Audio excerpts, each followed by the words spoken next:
What's up everyone, how are you all? Today we are back with another blazing Naruto story. What if Naruto was neglected for his sister so he trained in the realm of demons? If you enjoy then please like, share and do comments. And also check the description to original creator of this beautiful creation. I open my eyes at the sound of an alarm clock, a continuous chirping too loud for my ears. I shut off the infernal device and look around sleepily, lifting my head from the warm pillow. What I see is a messy old room with posters on the walls and battered-looking furniture scattered all around. I groan. "You did it again, bastard," I say, and the only answer I receive is a soft cackle in my mind. The bed creaks under my weight as I roll around and on my back, and stretch my limbs with a content sigh. I remain like that for a long minute, thinking about what happened and what will happen. Another sigh, this time of tiredness, escapes my lips. The fox meddled with my life and death again. I stand up and walk swiftly to the calendar on the wall near the door. It's unnecessary, I know, but I have to. I look at it and follow the numbered days marked with a red X until I find the first without one. There is a scribble instead that says, "First step to become Hokage, Genin exam." Kick their ass. I can't help but chuckle a little despite having read it countless times. I step into the little kitchen and grab the first edible thing visible. Strangely enough, it's a cup of instant ramen. I chuckle again. What a fanatic I was. My loyal jumpsuit waits for me on a chair near the bed. It smells of wood and rain, and faintly of blood. I put it on anyway. My sense of smell is quite above average. I doubt someone could notice anything, with the exception of an Inuzuka, of course. When my weapons are finally fastened to my belt and holsters, I climb out of the window and onto the roof of the building harboring my little apartment. Slowly gaining speed, I jump over the shop nearby, and then on the next, using tiny bursts of chakra under my feet. The hidden village of the leaf flies rapidly past me and I watch it with something akin to affection. Konoha is waking up under the early morning sun, and its people are already wandering around. I jump from roof to roof with a smile on my face. It's good to be young again. No aches in my bones, no migraine and no omnipresent tiredness. I'm strong, full of energy, and for the first time in this life, I completely understand and agree with all the babbling words of Maida Guy and Rock Lee about the power of youth. I almost shout something on those lines as I land on a chimney and pump a grain of chakra in the muscles of my legs before jumping high in the sky and toward another building. A knowing cackle resounds in my head and it's clearly contagious because I find myself laughing as well. "You're all talk," a derisive voice whispers in my mind. "Shut up, fox. Don't ruin this peaceful moment for once," I say. "One day you too will be tired of all this and you will let me rest." "Brat," he answers, and I roll my eyes at the inappropriate word. "I'm meant to be immortal and that will not change. Now, be a good boy and start the carnage already." I snort. Brat was already too much, but to call boy someone who has lived for thousands and thousands of years is absolutely ridiculous. If he didn't travel back in time himself, then the Kyuubi would be younger than me. "The carnage, as you call it, will probably take years to start," I say with a touch of annoyance in my internal voice. "And I don't know if I'll take a part in it." I can see him grinning. "You will." Ignoring an immature, yet immortal demon fox is always the best solution, as I learned through the centuries, so I simply continue jumping over the streets of Konoha, enjoying the sunlight and the breeze. I wonder what will happen this time. What team will I be in? Who will be my teammates? Who my sensei? There's no real answer to that, I know. It could be everything, it had been everything. If life taught me anything, it's that it can always surprise you. Living thousands of years helps a little, sure, but it can't give you all the answers, fortunately. What a boring existence it would be if it wasn't like that. I can't help but be partially grateful to the fox. If it hadn't been for his stubborn refuse of death, then I wouldn't have done, seen, learned, and loved many, many things. I would have died that long past day in my bed in the Hokage residence. At the time, I thought I had lived a long and full life. And it was true. I had. But all is relative except the stubbornness of a demon. That is just too much from every possible point of view. The Kyuubi didn't accept death that day, and somehow, he never tells me how, he dragged our entwined souls back in time to my 12-year-old body, nearly 90 years in the past. And a life followed another one, and another, an uncountable number of times. And whenever that inescapable day had come, the day I was to die, The fox saved his very sorry ass and a less sorry mind to start over again. I'm grateful, really, but every so often. That from my point of view means something like every third existence I feel tired of it and just want to rest. To die, if you wish.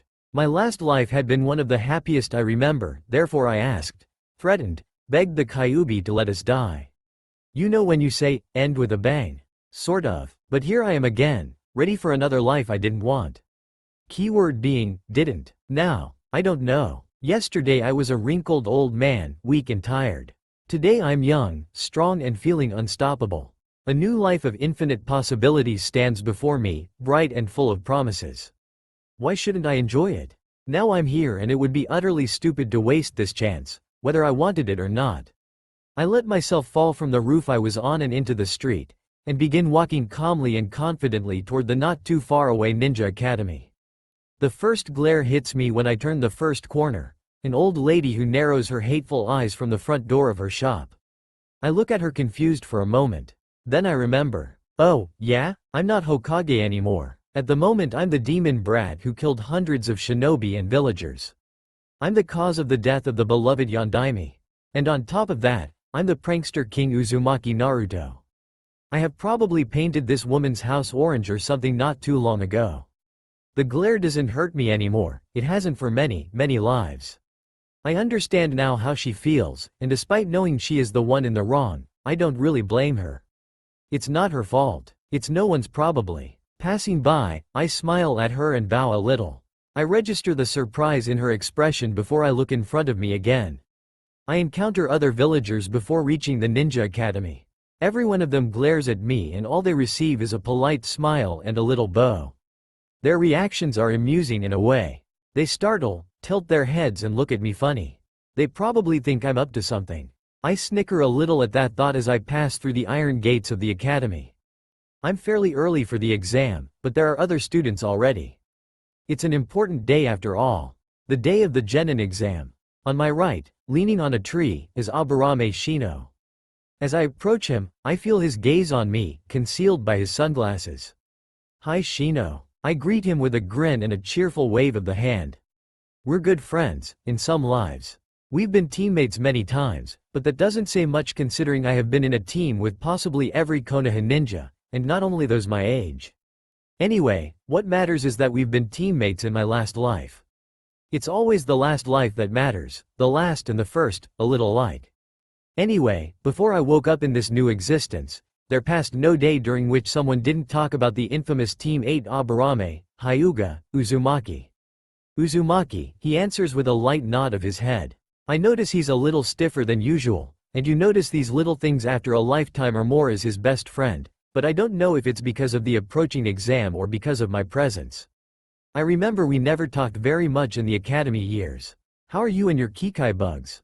I ask peering behind the high collar of his jacket where the little insects usually concentrate when he isn't hiding them. Sure enough, some are buzzing there, flying in and out of the coat. We are ready to perform at nearly 100% of our potential, he answers seriously and I grin at him. Perfect. Good luck with the exam then. I walk off as he nods somewhat hesitantly, seemingly uncertain about where the loud boy known as Uzumaki Naruto has gone. I think he won't be the only one wondering about that. I make my way to the actual entrance of the academy where I spotted another very familiar face, one sporting a vertical red mark on every cheek. Inazuka Kiba turns immediately toward me, a smirk playing on his lips. On top of his head, Akamaru barks once. Hey Naruto, do you plan on failing for the third time straight? The boy asks with little to no malice. Very funny dog boy. I reply with a smirk of my own. Sorry to disappoint you, but today I'm here to kick everybody's ass. I chuckle at myself thinking that the 12-years-old Naruto would have really said something like that, if a little louder. Both Kiba and Akamaru seem amused, I'm sure for different reasons than mine. And how will you do that? You won't even be able to kick the ass of one of your sick clones. He exclaims much to the amusement of those within earshot. I remember that my pathetic-looking clones were quite famous during my academy years, like a class joke or something. I also remember how even a humiliating thing like that made me feel somewhat acknowledged in a bittersweet way. I just smile at him as he turns around when someone taps him on the shoulder. I'm rather eager to dispel my cage Bunshin just to receive his memory of Kiba's shocked expression at the sight of my clone standing behind him with a large grin on his face. The Inuzuka actually freezes on his spot, and I notice that other students are watching the scene in awe. I apparently didn't use any seal, and not just apparently, my clone appeared out of thin air producing neither smoke nor sound, and he actually touched Kiba's shoulder, proving his solidity and consequently his abnormality. Not so sick after all, eh Kiba? The cage Bunshin says haughtily. Now bend down a little so I can kick right where the sun doesn't shine. The clone's speech seems to break the silence around us and someone starts snickering. I take a step forward and punch him on the head, dispelling him. What a smug smart ass, I complain with a disapproving frown as his memories pass to me. I smile widely at the image that flows in my mind of Kiba and Akamaru utterly shocked and with their mouths hanging open. How did you do that? Asks the dog boy, recomposing himself. Well, first you lift your arm, then you close your hand in a fist, and finally you bring it down. Not that. How did you do a solid clone? Kiba interrupts me, annoyed, before murmuring under his breath. Now who's the smart ass? I smile a little. It's called Cage Bunshin no Jutsu. It's a different jutsu than the one used to create a normal Bunshin, and it actually requires different seals. I refrain from offering to teach him the advanced technique because I know he could not manage it with his low chakra reserves. I don't even think he would accept my help right now. Kiba is a rather proud person, and on top of it, he's quite the stubborn one. Years and years of friendship taught me that. Well, not only that. More like a complete outline of his entire personality. I'm gonna enter and take my seat now. Good luck with your exam. I don't give him time to answer as I run into the building and out of sight. I seem to remember the conversation I had with him, probably because it happened in some of my past lives. But I can't be sure. Living thousands and thousands of years, I tend to forget the little things. The classroom is already half full of students. I recognize most of them as future shinobi of the leaf. Those whose faces I don't remember had probably given up their ninja career or were killed by the time I became Hokage and ordered everybody around. Sure, I didn't always make Hokage in my past lives, but it happened so many times. I'm positive I know every possible man or woman who can become a shinobi of Konoha. Hi everybody, I shout, drawing attention to me. The buzzing of the various conversations stops for a moment as I wave my hand in greeting, before all the students go back to what they were doing. I make my way to the last row of seats in the back of the classroom. Hyuga Hinata is already there, a pretty blush on her face as she pushes her forefingers together in a nervous gesture. Aw, how much cuter could she get? I sit beside my many times wife and mother of my children. Last time I saw her, it's not a particularly happy memory. Watching her die slowly and painfully in our bed had been bad. No wound, no blood, nothing visible. Just a quite normal disease affecting an old body too tired to defend itself. It's always much, much worse when it happens like that. The feeling of helplessness always seems stronger in those instances, sharper. I watch her now, young and well, safe. I smile and bury those morbid thoughts under layers and layers of happy memories. It's easy. They are much more. Hey Hinata, how are you? I refrain from adding Chan to her name, as I usually did in the vast majority of my past lives. She will have a hard time not passing out even without the familiar form of address. Sure enough, she ducks her head, her cheeks almost a shade of purple as she presses her forefingers even harder. Hi-N Naruto. I'm fine, thank you, she stammers in a small voice before taking a deep shaking breath. How are you? I feel great, I exclaim, excited. I know she loves it when I act confidently. She feels confident herself when I do. Today we'll show these weaklings how strong we are. Right Hinata? She blushes more if that was even possible, and I fear she won't resist much longer. Still, she nods energetically. Yes, I smile at her, and she notices it when she darts her white eyes furtively over to my face. She seems to be almost transfixed for a moment, her mouth partly open in a dreamy expression, before she quickly lowers her gaze on her still pressing forefingers. I take the fact that she doesn't faint as a good sign. We're not at touching level yet. She probably would die of a heart attack if I put my hand on her shoulder. And we probably won't be for months, especially if we aren't in the same team. Our conversation is interrupted when the bell begins ringing, warning all the students about the incoming start of the exam. After a couple of seconds, a stream of frantic hopeful ninjas crashes into the classroom, and after a little incident involving the two seats next to one Uchiha Sasuke, everybody seems ready, more or less. Amino Iruka walks in with a block of sheets in his arms, followed by that fool of Mizuki who is smiling gently. Iruka has a blank expression on his face that when facing the class, turns into a serious one. Today is an important day of your life. I know every one of you has the potential to become a shinobi of the village of the leaf, he says, glancing around the room and fixing his gaze for an instant on me. I knew he would have done it. He always does. My reassuring, confident grin is all for him. I want you to focus and give all yourselves during this exam. Make me proud. That said, he throws all the sheets in his hands with very fast gestures, and soon enough we all have one in front of us. The first part of the genin exam starts now. You have an hour. I take the pen and whisper a quick, "Good luck," to Hinata, who blushes furiously and whispers it back to me. I don't even need to read the questions. I took this exam so many times I know it perfectly after all, but I'm very careful with my answers. I want to do neither too well nor too bad. After repeating the exam countless times, I found out that if I perform good enough to simply pass in the written part, then I can end up in almost every possible team with every possible sensei. I like it when I cannot predict something. When I finish to half answer the questions, I notice Iruka-sensei is watching me with a frown. I tilt my head to the side as if to ask, "What?" and he just moves his gaze on some other student. He knows me like nobody else at this point, and he probably thinks there is something different in me. What that is, I cannot tell. When the bell rings again, I hand over my sheet and follow Mizuki out on the training ground for the taijutsu part of the exam. I grin a little. There's no reason to hold back here. Instead, there's a very good one to kick the blonde bastard's ass. I watch as the other students fight Mizuki under Iruka's intent gaze. I'm almost the last one alphabetically, followed only by Yamanaka Ino. Akamaru's bite on the Chunin's left hand leaves me rolling on the grass and laughing my ass off. It's good to be a kid again. Kiba tosses me a smirk after the end of his match and I grin at him. He was the only one to score more than one blow on Mizuki, although technically it was Akamaru who hit the second time. Hinata almost managed it once, but in the end the Chunin blocked the girl's strike. When is Sasuke's turn? The boy impresses both senseis with a couple of good taijutsu moves and 4 scored blows.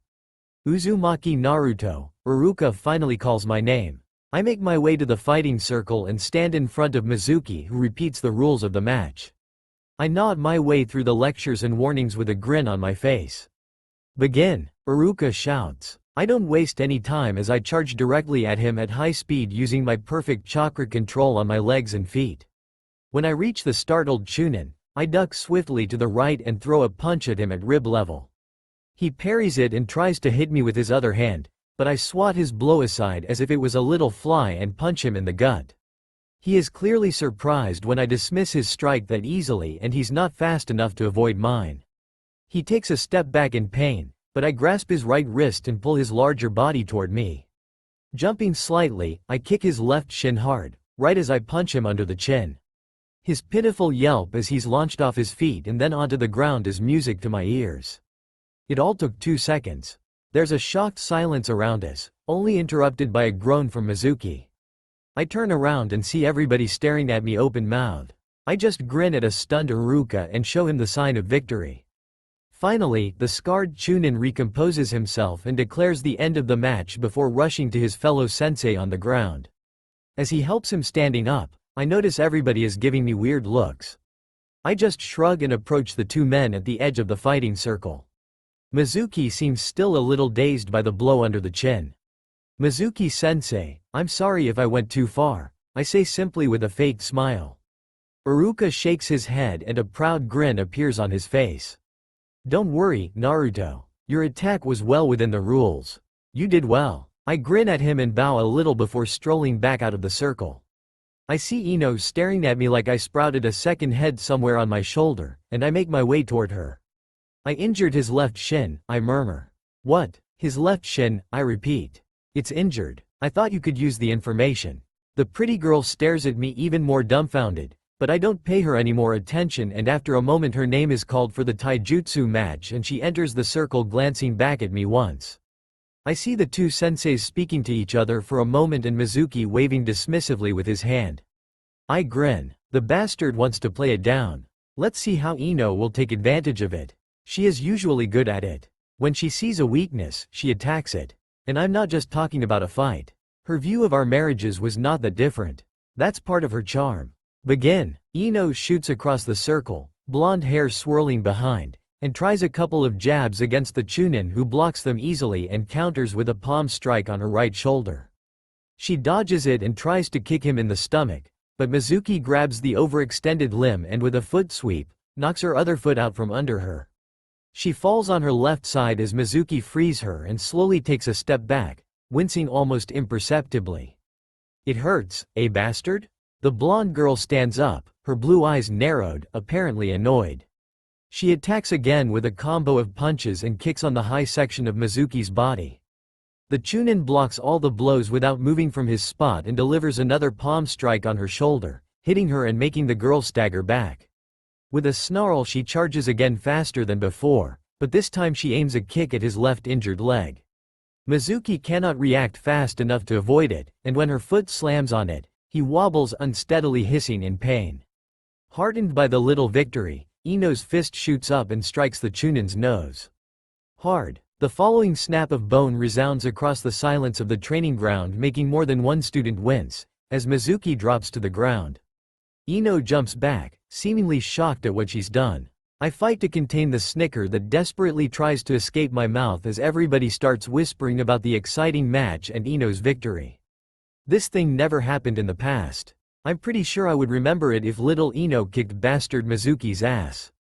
I'm chuckling openly now. Meanwhile, said girl is apologizing profusely to both senseis despite Iruka's clear smile showing his amusement at Mizuki's fate.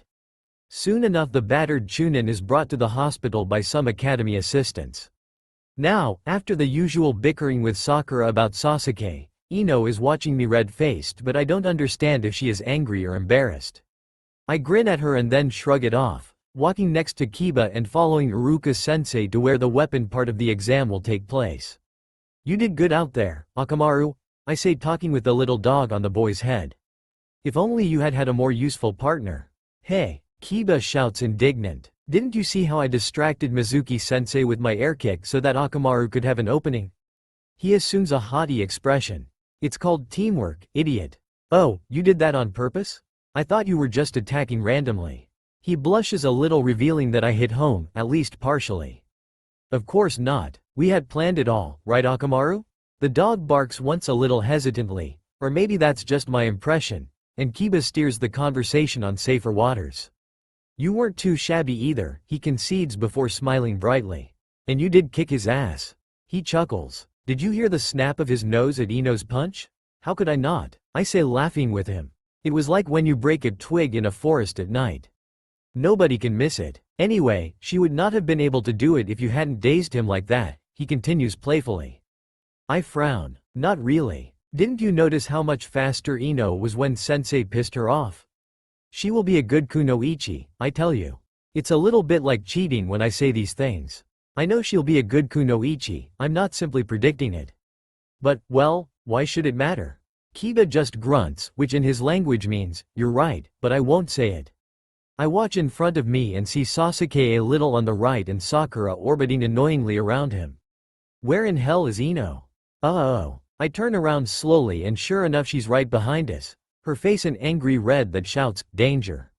I nudge Kiba on the side and after a second of puzzlement, the boy looks past his shoulder and dog.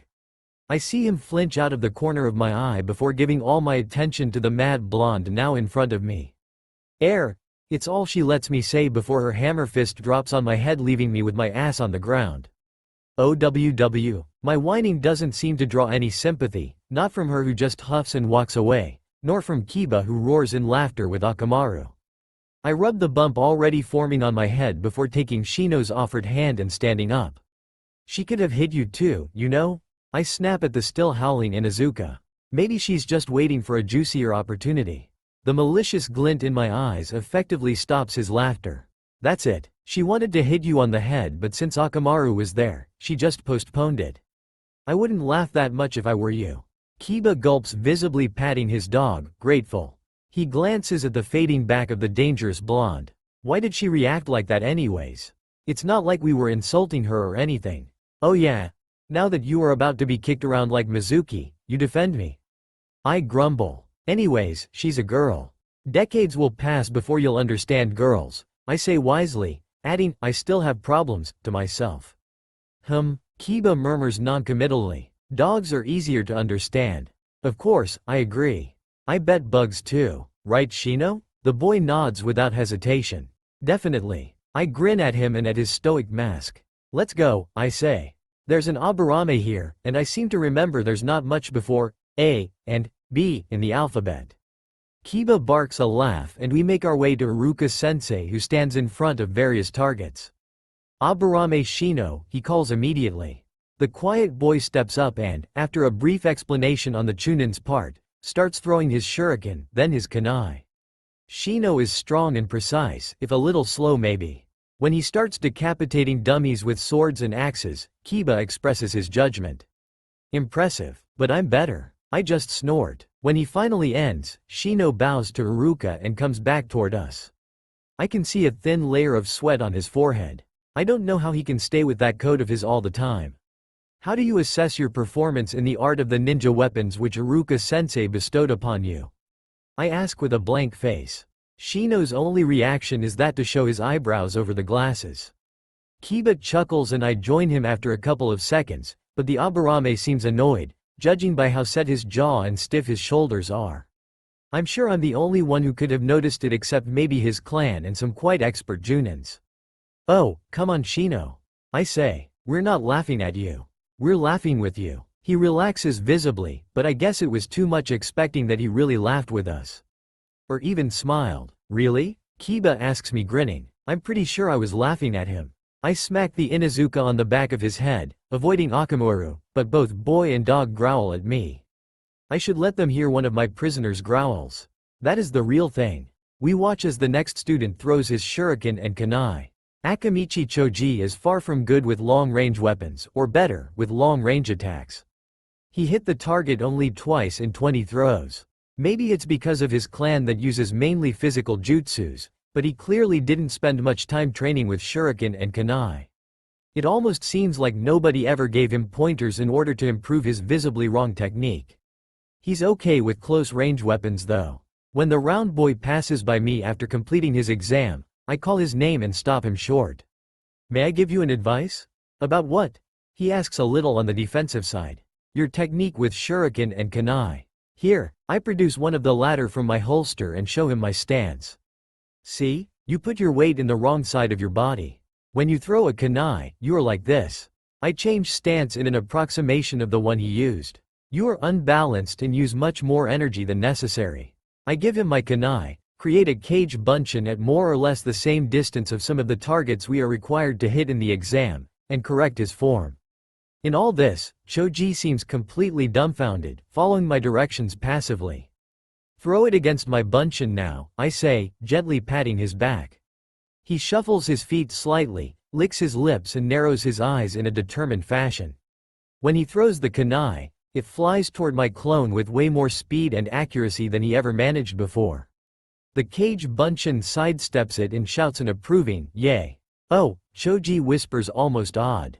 That's better, I concede before producing a shuriken. Again, we spend the next 15 minutes like that. I give the round boy some more pointers but generally I let him become acquainted with this new form. He's still sloppy as hell, and with all the strength he has, his weapons could fly much faster, but he's definitely better now. We draw a lot of attention during this lesson of sword, and when we stop to watch Kiba's turn, there's a small crowd gathered around us. The Inuzuka boy wasn't bragging when he said he was better than Shino, and the little smirk playing on his lips when he comes back is directed as much at me as at the bug user. I shake my head amused as my clone carries back all the kunai and shuriken Choji used. The Akamichi watches him open-mouthed together with many of the students nearby. I sigh. He's a cage bunshin. And yes, he's solid. I place my weapons in their proper holsters and then dispel him, continuing to watch the exam. As expected, Sasuke displays the best technique and scores, and oddly enough, he stops sulking for a moment to smirk at me. I almost laugh out loud at that. Instead, I simply grin and reach Iruka-sensei when he calls my name. When the last dummy is beheaded, I lay down the axe and walk back to the circle of students. I see Sasuke and toss his smirk back at him with great pleasure. I got the highest score possible with a perfect performance. Take that, Dobi. When Ino passes by to take her exam, I smile at her a little. Good luck, I whisper before joining Kiba, Shino and Choji again. The round boy is already crunching his chips and Shino is his usual expressionless self. Kiba instead is watching me suspiciously. Are you really Naruto? He asks me. No, I'm the Hokage under disguise. I snort because in a way I really am. Really, you can't be the dead last, he insists. Oi, I'm Uzumaki Naruto, future Hokage of Konoha. This exam to become Genin is nothing. I'll show you all what the strongest ninja in the village looks like. I almost ruined my great impersonation of my younger self by bursting out laughing. I'm loving every minute of it. I was such an idiot at this age. Yeah, Kiba says waving his hand dismissively. Apparently the usual bragging from my part is proof enough of my real identity. We know.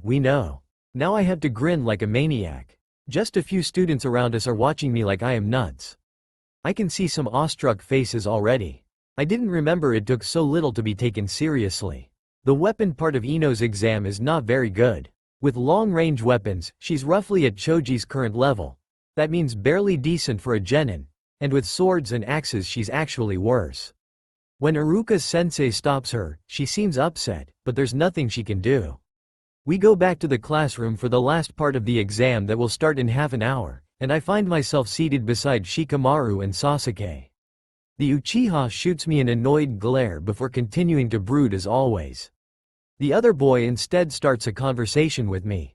Hey Naruto, you were pretty good out there, he compliments me.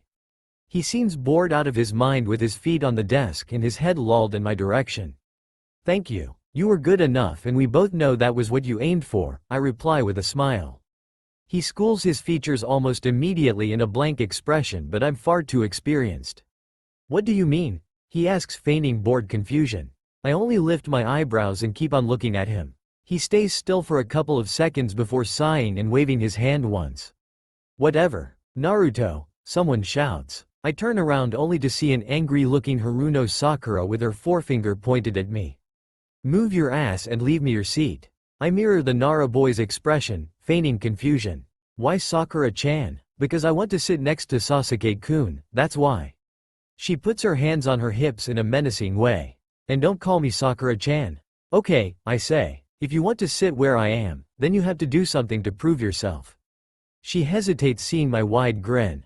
I don't have to prove myself to you, idiot. She yells. Oh, but it's not to me you'll prove yourself to. I exclaim. And to whom then? She asks harshly, but I just smile sweetly. But to Sasuke-kun, of course. My sentence causes several reactions. The dark-haired boy on my right snaps his head in my direction with a death glare, the pink-haired girl stops for a moment before blushing embarrassed, and a deep silence descends in the classroom. Okay, then Sakura says, half determinate, half self-conscious. What are you up to, Dobi? Sasuke growls in a low voice, but I ignore him completely and instead address the girl in front of me. Good. In order to sit here, I say, pointing my finger down and taking a small pause to double the suspense. You have to get Shino say the word, cute. What? A familiar voice yells from the back of the classroom. Everybody turns toward it and there stands none other than Shino. I almost laugh, seeing his startled expression as he hurries to regain his stoic facade. Apparently, Kiba doesn't have a will as strong as mine, because he starts howling in laughter at the strong reaction of the usually composed bug user. Of course, the dog boy probably didn't have the littlest intention of refrain from laughing. Sakura seems thoughtful when I refocus my attention on her. Then she slams her fist in the palm and stalks toward Shino. Ah, Shino is no fun, I always told him. He's already behind me with a hand on my shoulder. The hand is clasped a little more tightly than necessary too. Naruto, he says, the littlest note of apprehension in his voice as he looks at a slowly advancing Sakura. The girl is kicking aside whoever stands or sits on her path. I would appreciate if you stopped this foolishness now. I smile at him. Say, cute, then. He clenches his jaw tightly, and if I didn't know better, I would almost think he's gritting his teeth. His hand starts squeezing way too much. That won't happen. I glance at Sakura and her fanatic expression, and Shino is forced to mirror me. I see his eyes widen a little behind those sunglasses of his. It's just a little word, I say, my voice trembling with barely repressed laughter. You can even whisper it to me and no one will be any the wiser. Just once. He takes a quick look at Sakura again. She's just 6 seats away and you can see her lips moving as if rehearsing a speech or something. The crazy glint in her eyes is still there. Suddenly, the hand on my shoulder shakes a little as Shino takes a deep breath. He then ducks his head and murmurs in a low whisper. Cute. That finally makes me crack. I burst out laughing, hard, slamming a fist on the desk and using the other hand to hold my stomach. The bug boy murmurs something else, probably a curse, and that makes it even harder for me to stop. There's something absolutely hilarious about the granitic and stern Aburame Shino saying a word like, cute. I never ever heard him say that word, and I've known him for centuries. Anyways, these little things are what really make it worth living again and again, I mean. No matter how sure you are to have experienced everything, there's always something new, something surprising.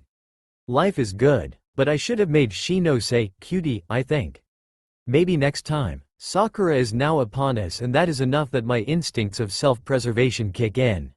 Sakura, Sakura, I say between chuckles. The girl stops and looks at me, her arms lifted to grasp Shino in order to do who knows what. That's enough. You can sit here. I stand up listening to a chorus of awe. Sorry guys, I say chuckling. The show ends here. Sakura all but shoves me aside, beginning to pester Sasuke. The Uchiha boy sends me another death glare before rolling his eyes at the girl. I smirk at him and at an amused-looking Shikamaru before following Shino. The bug user regards me apparently annoyed but I just shrug, smiling. It was fun. He concedes my point by rolling his eyes, which for him is like laughing his ass off. He takes his seat again and I scan the classroom to find an empty place. I spot it in the first row and I start walking. On my way there, I receive a grin with thumbs up from Kiba and a death glare from a red-faced Ino. Finally sitting down, I put my hands behind my head and relax a little. After a while, Iruka comes back from the next room and explains the last part of the Genin exam. As always, we are to perform the Bunshin no Jutsu. Shino is the first to enter and after a couple of minutes, he's sporting his leaf head protector. Way to go, Shino. I congratulate him. With both hands in his coat's pocket he returns to his seat, expressionless as always, almost always. When Hinata's turn comes, she walks shakily in the other room. The last thing I see is her pretty blush after she glances at me only to find a large smile and 2 thumbs up. When she exits with the Hite Ite in her hands, I whoop once raising my fist in the air, barely restraining myself from jumping over the desk and crushing her in a hug. Great Hinata, you're a genin, I shout happily and she ducks her head blushing furiously and smiling a little. Everything else happens more or less as always. There has never been a big change in the first day of my countless lives. Except those lives in which I went nuts and destroyed everything or simply started a long training trip. Anyways, when Iruka calls my name, I confidently enter the exam room. There are 3 shinobis at the desk in front of me. Mizuki is noticeably absent, maybe still in the hospital although I doubt it, and in his place there are 2 younger chunins who seem vaguely familiar. Their gazes are hard, but not hateful. They probably don't know that Kyuubi no Kitsune is sealed inside of me. But they too are touched like everybody else by the stain of that secret. Well Naruto, this is the last portion of the exam, Iruka says smiling. I want you to create 3 effective bunshins in the next 20 seconds. I nod at him as I ponder the idea of creating them without seal, smoke and poof. To show off or not to show off? That is the question. In the end, I simply do what they expect me to do and end it there. Still, the smoke my 3 bunshins produce is not much and I can clearly see that impresses them. The one on the right scribbles something down on a sheet of sort as Iruka-sensei stands up and inspects my clones very attentively. He then takes one of the leaf head protectors on the table and offers it to me with a smile. You pass. I grin widely at him and bow a little, accepting the symbol of my old, new status of genin. Thank you Iruka-sensei. You're welcome. I dispel my clones and exit the room with him so he can call the last student and be done with it. Yamanaka Ino. I receive more smiles than I expected as I return to my seat. Passing by a nervous-looking Ino, I wink at her playfully before sitting down. When I lift my gaze again, she's already rushed into the exam room, leaving a puzzled Iruka behind. Am I annoying her too much now? I smirk at Kiba, who smirks back at me. He's in the other side of the room, but he sees it clearly when I mouth the words, "Mine is better," pointing at my leaf hite. He snorts visibly and starts polishing his, mocking me.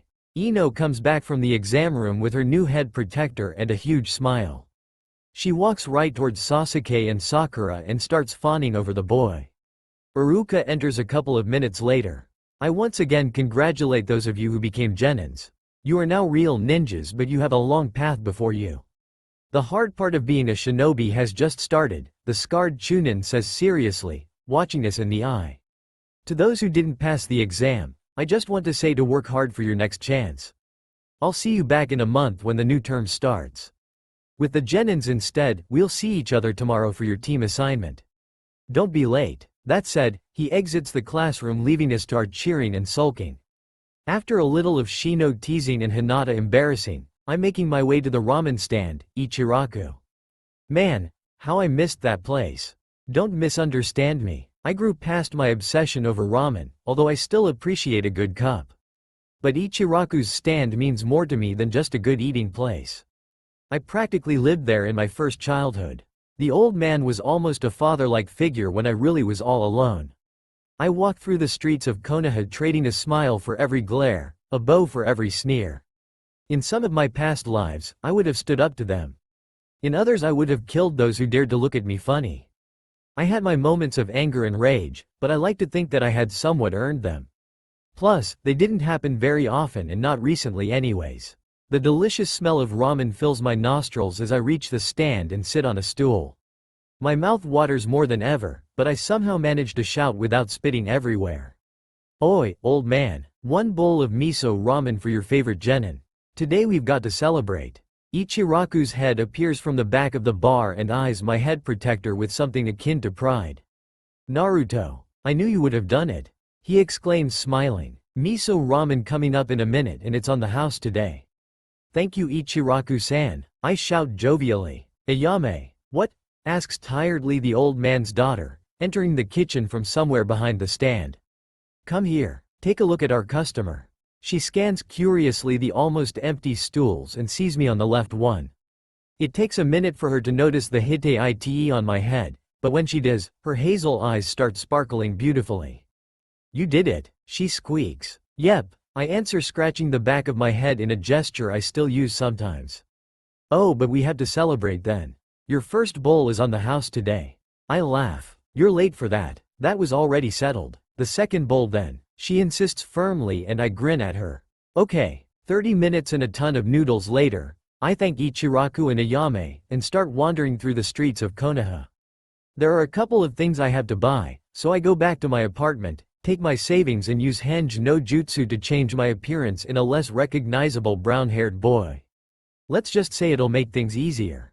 After an hour of shopping, I finally own some no orange clothes, more and better weapons and more importantly, a complete set of chakra-adjusting training weights. I put them on as soon as I get into the woods near the east gate, adjusting them in order to make them trying but not unbearable. A perfect taijutsu, even in more than one style, can only help to a certain extent if your body isn't up to your opponent's level. It will be months before I gain the best muscular build I can get at this age, but in the meantime I will make up for it with my knowledge, experience and chakra control. Once settled, I take a quick jog to get used to my new weight and then start training a little harder just for the fun of it. When I finally feel physically exhausted, the sky is dark above me and Konoha is lit up beautifully. I watch the village from a bare rock near the training grounds as my breathing slows down and my skin cools under a gentle breeze. Just one more thing and then I can go back home for a night of well-deserved rest. I silently stand up from my seated position and steer once again in the dark woods. I find a small clearing and halt there, closing my eyes. The sound of my slow intakes of breath helps me relaxing and concentrating in an exercise I've done infinite times in the past. I don't even have to say anything to the demon fox. When he senses I'm ready, he starts pouring a tiny amount of his chakra through the Yondaime's seal and into me. It's a tiny amount, for him. However, it's more than most Junins will ever have. I feel myself wrapped in this red aura, an intoxicating, unstoppable wave of power fueling my body and inflaming it. I feel my chakra coils enlarge even if microscopically. Then, with a last pulse, it all ends. I take a deep calming breath as the fox's laughter resounds in my head. He loves this thing every time we do it. What an ass. I open my eyes and blink a couple of times to clear my vision, before I start running toward my apartment and a cold shower. The moonlight shines over the narrow path, giving everything a translucent quality.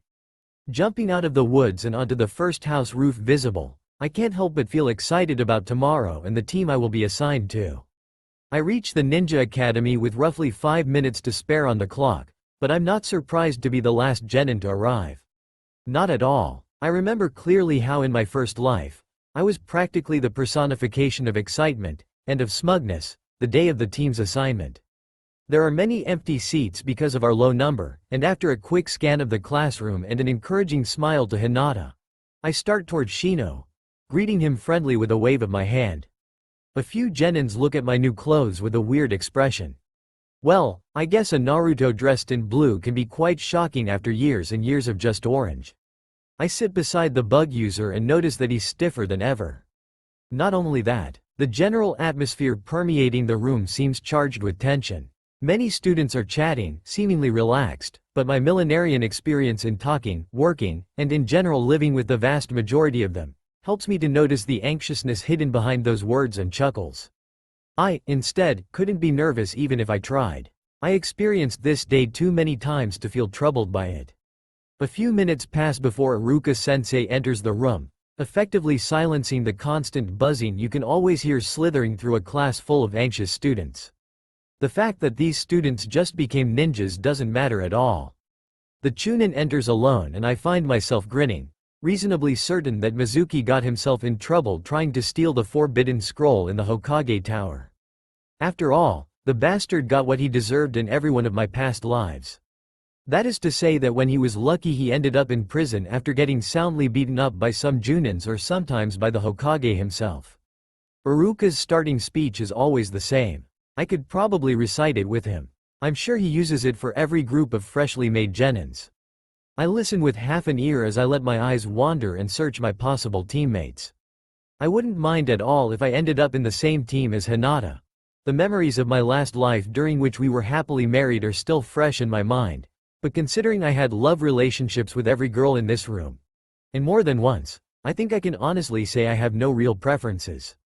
When I finally reconnect my ears to my brain, Iruka-sensei is reading the members of Team 7 already. Oops, if they put me in one of the previous groups, I'll have to ask someone and probably make an idiot of myself. Good start, Naruto, Haruno Sakura, Uchiha Sasuke and Akamichi Choji. I think about the potential of these three genins working together while Sakura cheers like she just won the lottery. It's a good team. I remember they were known as the Tank Team some lives ago, and I think there's no need to explain exactly why. The attacking power is definitely remarkable, and if the pink-haired girl becomes a medical ninja specialist as often happens, then all their possible risks would decrease considerably, making them a very powerful offensive team. Of course, there's the sometimes traitor Sasuke to take into consideration, but I think I got the hang of avoiding that, after thousands of years of experience. Next, Team 8, Iruka resumes. Aburame Shino, Hyuga Hinata and Inazuka Kiba. I glance in Hinata's direction. The girl seems disappointed, probably because we're not together. Her eyes are downcast and her forefingers pressed together in that very familiar gesture.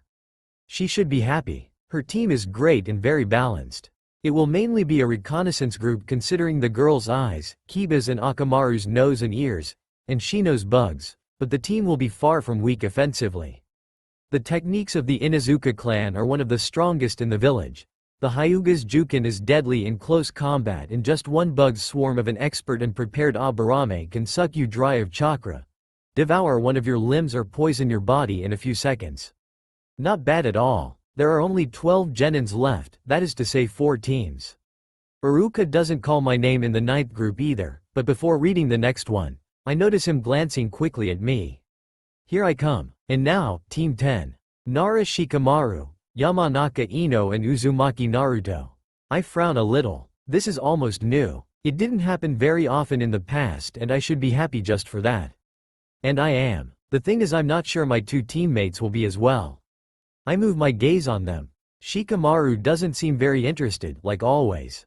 Ino is completely still, unnaturally stiff. I would have expected some whining from her, an explosion even.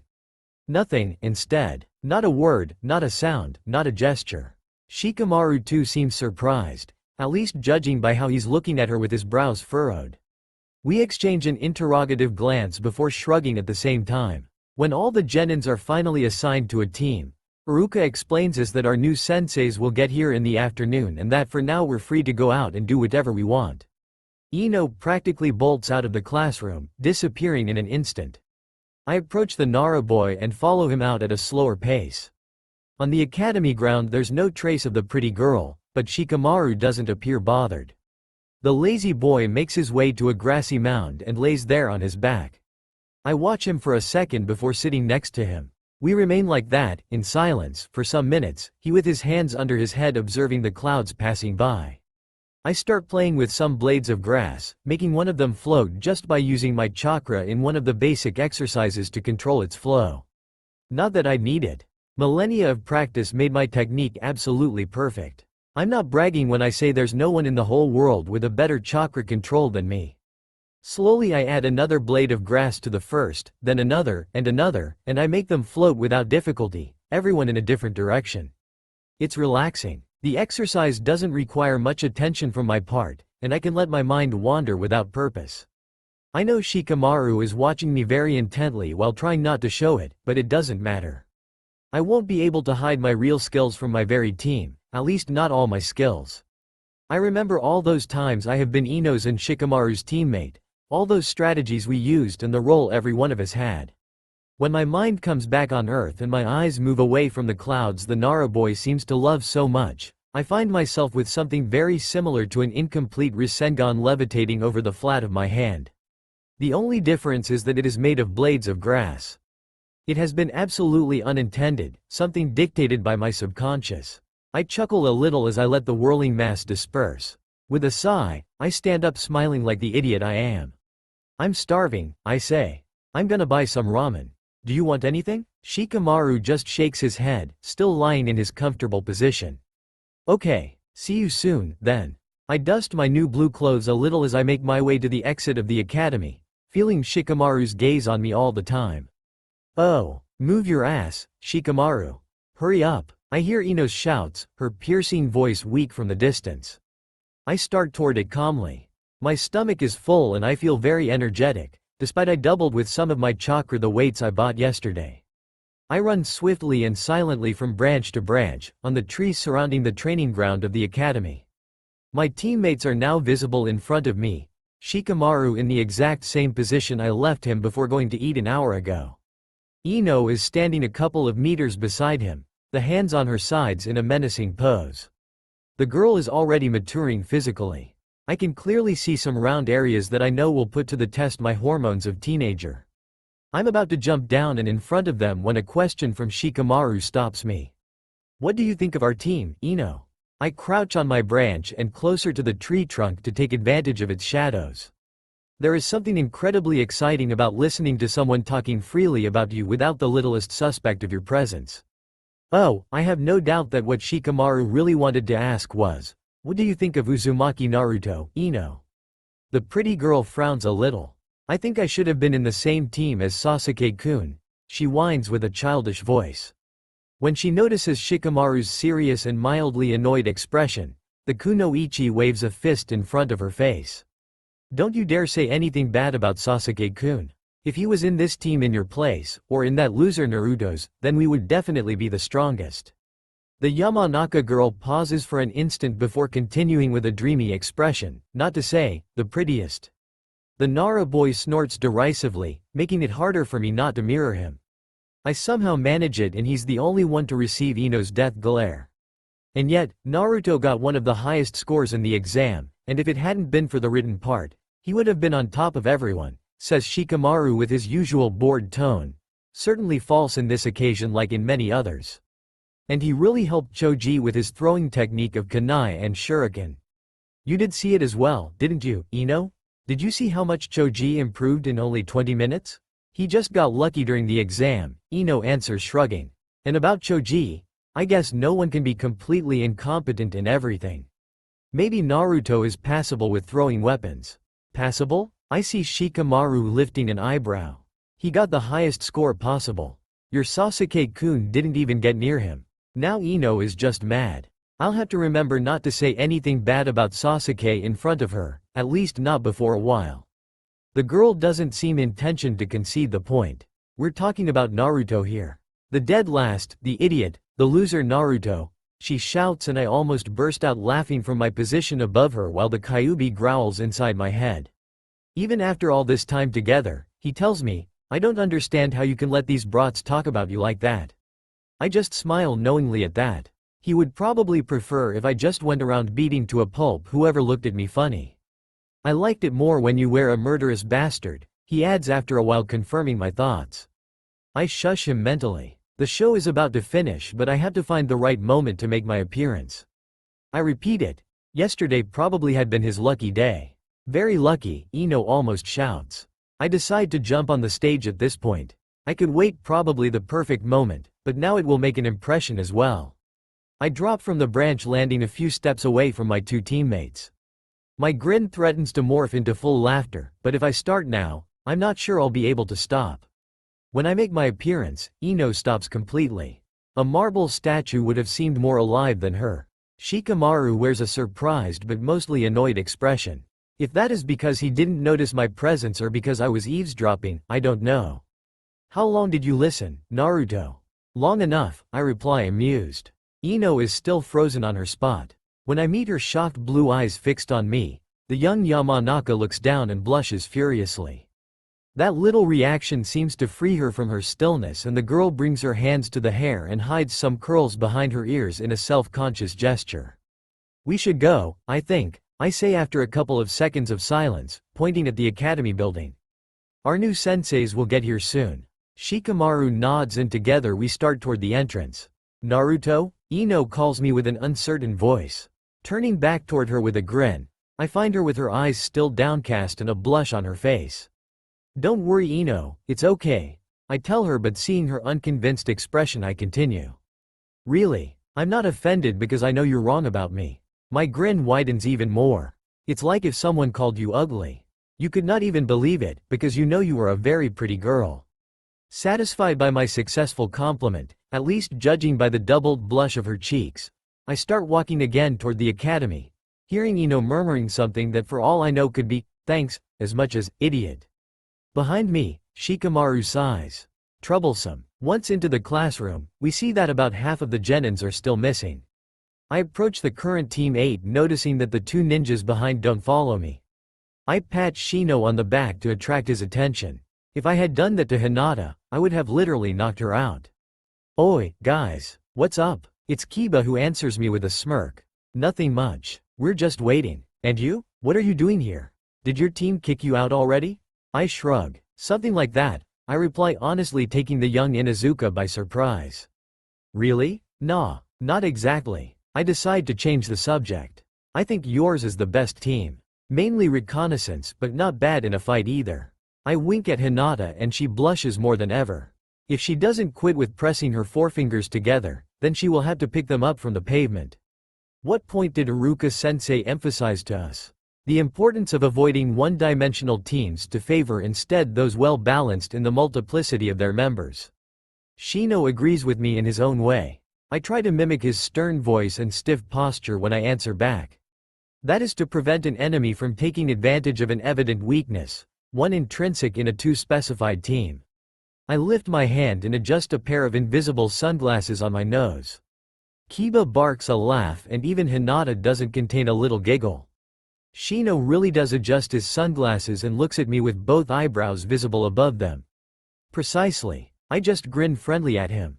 We talk a little more, and when I approach my team again, I find it near Team 7. Ino, quite obviously, is orbiting around an expressionless Sasuke and is arguing with an annoyed Sakura, while Shikamaru is listening to Choji with apparently little interest. When I reach them, the Uchiha boy looks at me with a serious and vaguely menacing expression. If I didn't know I could beat the crap out of him without even using my hands, then I could be worried. Maybe. Follow me outside, Dobi. Sasuke turns around without waiting for my answer and disappears from sight beyond the doors of the academy. My only reaction is that to lift my eyebrows and look at the others interrogatively. Receiving only confused and, in Shikamaru's case, bored expressions, I just shrug and follow him out of the classroom. The dark-haired boy is standing into the fighting circle where yesterday the taijutsu part of the exam took place. It's clear what he wants is. I walk forward, stopping one step out of the circle. The other members of our teams followed us, and not just them. Fight against me, Sasuke says. I sighed tiredly. If I hadn't already seen this scene countless of times, I could even have been amused. Why? Because I want to. Good answer. It fits a spoiled brat. Ah, I say simply as if he had been exhaustive. Step in the circle, he threatens me? Yes, that was a threat. I feel something rising inside me. I'm craving to take Sasuke and slam him on the ground. To hit him on his head until that little brain he still has starts working properly again. To shout in his face that he can't waste his life like that he has to look around, here and now, instead than to the past like he constantly does. I swallow back these thoughts without hesitation. Nothing of all that would work, or at least it never did in my past lives, when I had given in and acted like that. I plaster a fake smile on my face instead. You know, you should quit with all that brooding and sulking. It isn't good for your skin. You'll find yourself all wrinkled by the time you're 30. That's cheating again. I'm not just predicting that. In some of my past lives, Sasuke seemed really old at that age. Of course, the village women all found him very cute anyways. Except those lives in which he turned evil. Imagine that. Sasuke growls at me. Step in the circle, he says, throwing every word like it was a kunai. Give the little twerp a lesson, the Kyuubi whispers alluring in my head. I ignore the fox but let the smile fall from my face. It was starting to hurt to pretend. Sasuke, it's stupid to live with the only purpose of avenge yourself, I say in a soft voice. The truth is that I really pity the now stunned boy in front of me. It's stupid and useless, and going on like that, you'll miss so many beautiful things. I pause. And your brother isn't worth them. His eyes widen in the next instant. The Uchiha boy is already shooting across the circle, his face a mask of rage. He's fast for a genin. But he's also inexperienced like one. I dodge easily his punch, and with just a step, I'm behind him with his left arm in a firm grasp. When he realizes it, it's already too late and he's laying on the ground on his stomach, with all my weight on him, one of my feet on his head, and his arm in an inextricable grasp. He starts struggling for a moment, but a little pressure on his arm and head forces him to stop in pain. I ignore the boy's gasp and the fox's cackle. If you want Itachi to win, then go on living like this and you'll succeed perfectly, I say in a very low voice so that he's the only one who can hear me. The others didn't move at all. Strange, I would have expected a reaction at least from Sakura. I force my attention back on the boy beneath me. Tell me, why do you hate him? Why? Sasuke hisses, barely holding back tears of frustration and rage. He slaughtered my clan, my family. Because it's his fault if you're all alone, I correct him. Don't step on Sasuke-kun. Sakura yells, finally recovered from what I suppose should have been a shock. I ignore her. But you persist on staying alone, despite many people would do everything just to stay beside you. I free him from my grasp and step back as he starts to stand up. As to confirm my words, Sakura runs to us and offers him help, but he waves her away, too proud and, frankly, too stupid to accept. The Uchiha boy turns around and starts to walk away from the academy, leaving behind a pained Sakura. That makes me mildly annoyed. Grow up a little, Sasuke. After a second of hesitation, he keeps on walking away at a faster pace. I stay for a moment more before making my way to the academy doors again. I sit down in one of the many empty seats and rest my right cheek on the cool surface of the desk, as the other genins start to enter in small groups. Every one of them looks at me surprised, odd, or even suspiciously. I meet their gazes without problem until my teammates and Sasuke's approach me. The pink-haired girl is looking at me murderously. Naruto, she starts to yell. Sakura, I interrupt her gently but firmly, lifting a hand. He called me Dobi. He wanted to fight. Try to get around your crush, at least to be objective like a good kunoichi should be. The girl blushes and opens her mouth before closing it again, as if she wanted to say something about what I belittled using the term crush. Then, her expression softens a little. At least, it seems like she doesn't want to behead me anymore. Yes, but, you. She doesn't know what to say. That happens when there's nothing to say. I let her get to that conclusion by making her stammer a little more. Shikamaru, Ino and Choji remain silent as well, the blonde girl with an odd expression on her face. Fine, Sakura concedes in the end with a sigh. Your only fault is to have won the fight. Here the kunoichi pauses and blinks a couple of times as if her brain had just processed that particular thing. How did you do that? Sasuke-kun is the strongest, the fastest. I just shrug but see that the answer to this question interests the majority of the classroom, judging by how many are listening to our conversation. Sasuke was angry. Or better, furious. But rage and fury aren't very useful against a lucid opponent, even if weaker, I say wisely without saying much. I give all my attention to Sakura and speak gently. Go and bring Sasuke back. Our new senseis will be here soon, and if he's not here he won't make a good first impression. The young Haruno seems on the brink of tears. He doesn't want me. And I don't know where he went. I tried to follow him, but I lost him almost immediately. I smile at her. I know where he is, I admit, and everyone looks at me as if to say, and how would you know that? I ignore their expressions and continue as if all was normal. I cannot tell them I sent some clones after Sasuke after all. It would complicate things. He's in the weapon district, inside the shop called, Attack is the Best Defense. You know it, right? The girl nods. Then go or Sasuke will get into trouble. I prod her with some shooing gestures. After a couple of seconds of indecision, Sakura reaches the doors, glances at me one last time and then bolts out. The classroom falls into silence and many genins are staring at me openly now. I offer them my brightest smile. That strangely enough shows my longer than normal teeth, and they turn in another direction immediately. Ah, now that's better. You know, Naruto, you are starting to seem a little too full of surprises for my tastes, Shikamaru tells me, and beside him, Choji agrees visibly, nodding his head and crunching a fistful of his inevitable chips. I chuckle. You don't even know the half of it. Ah yes, I'm sure. And you're the one to talk. Mr. Nara, I keep my grades average so nobody expects too much from me, Shikamaru. Ino's head snaps in his direction so fast I fear she hurt herself. Still, she looks at him incredulously. The boy just takes his face in his hands and murmurs something indecipherable. My money is on, how troublesome. What the hell is he talking about, Shikamaru? Ino asks a little shocked. Luckily for the lazy genin, before the pretty girl can start saying or doing something else, some ninjas enter the room.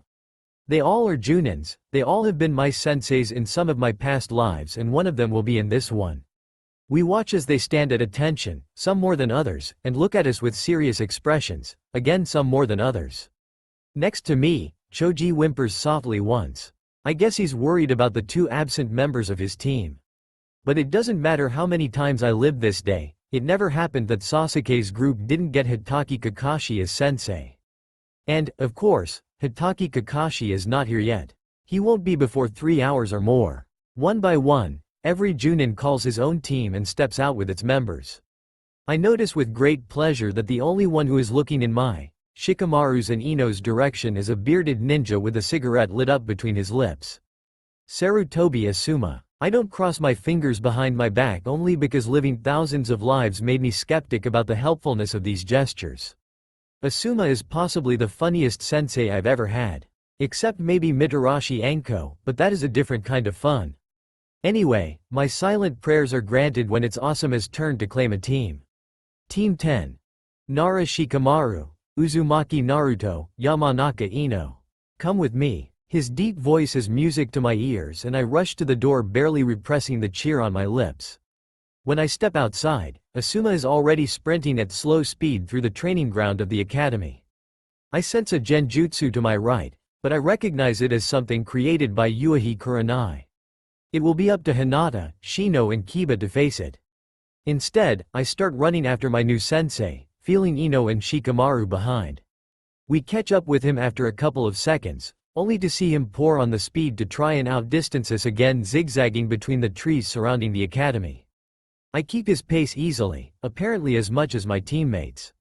As I run, I remember all those other times Asuma made us do something of the sort. It was one of his favorite exercises. When the Hokage's son increases the pace for the 5th time, Ino starts to remain a little behind. The 7th time, Shikamaru too seems to struggle a little to trail us.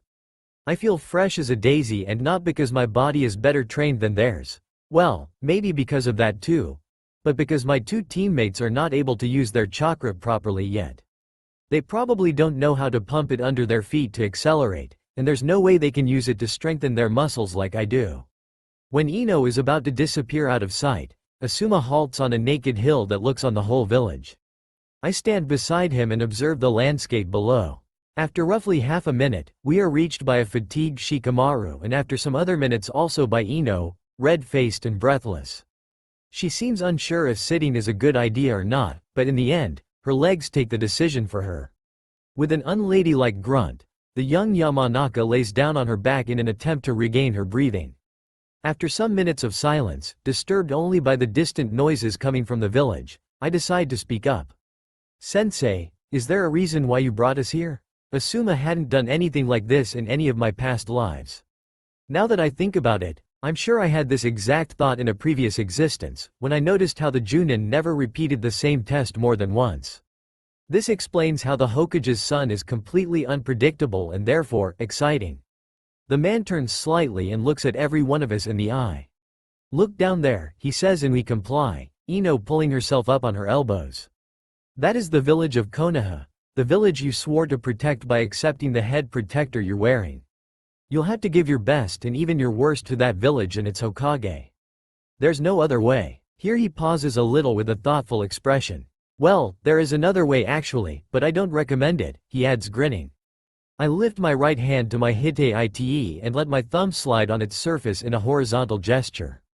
The other way consists in becoming a missing ninja whose symbol is an incision going all the way from side to side of the head protector. Asuma nods with a more serious expression. "So," he says, clapping his hands once and rubbing them together. "Why don't we sit down, sunbathe and chat a little, eh?" The Junin plops down facing Ino and Shikamaru, and I mirror him.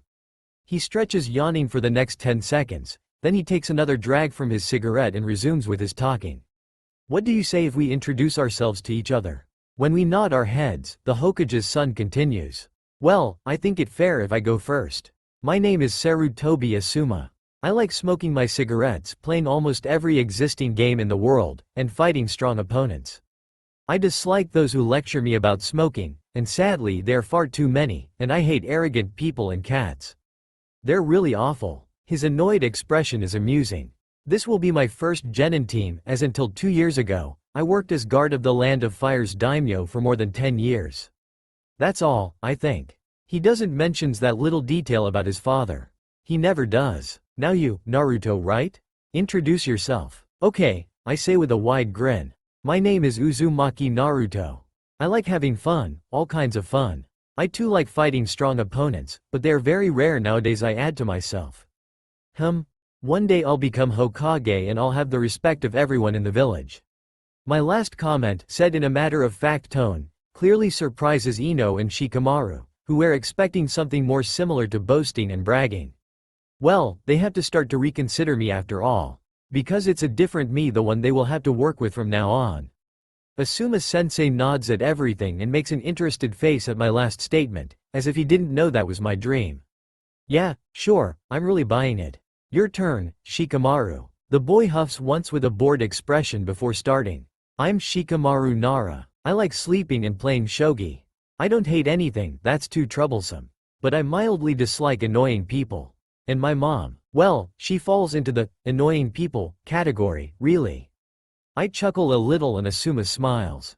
Ino's huff is just because of feminine sympathy, I think. The son of the Hokage turns toward her. "Ino?" "Yes, my name's Ino Yamanaka. I love going out to shop with my friends and with Sasuke-kun," and here only Asuma manages to repress a snort, but just because he doesn't know the Uchiha boy and how there's no chance he could shop with anyone, let alone Ino. "I hate those who don't respect nature," she adds, tossing me and Shikamaru a death glare, "and those who look down on me because I'm a female ninja."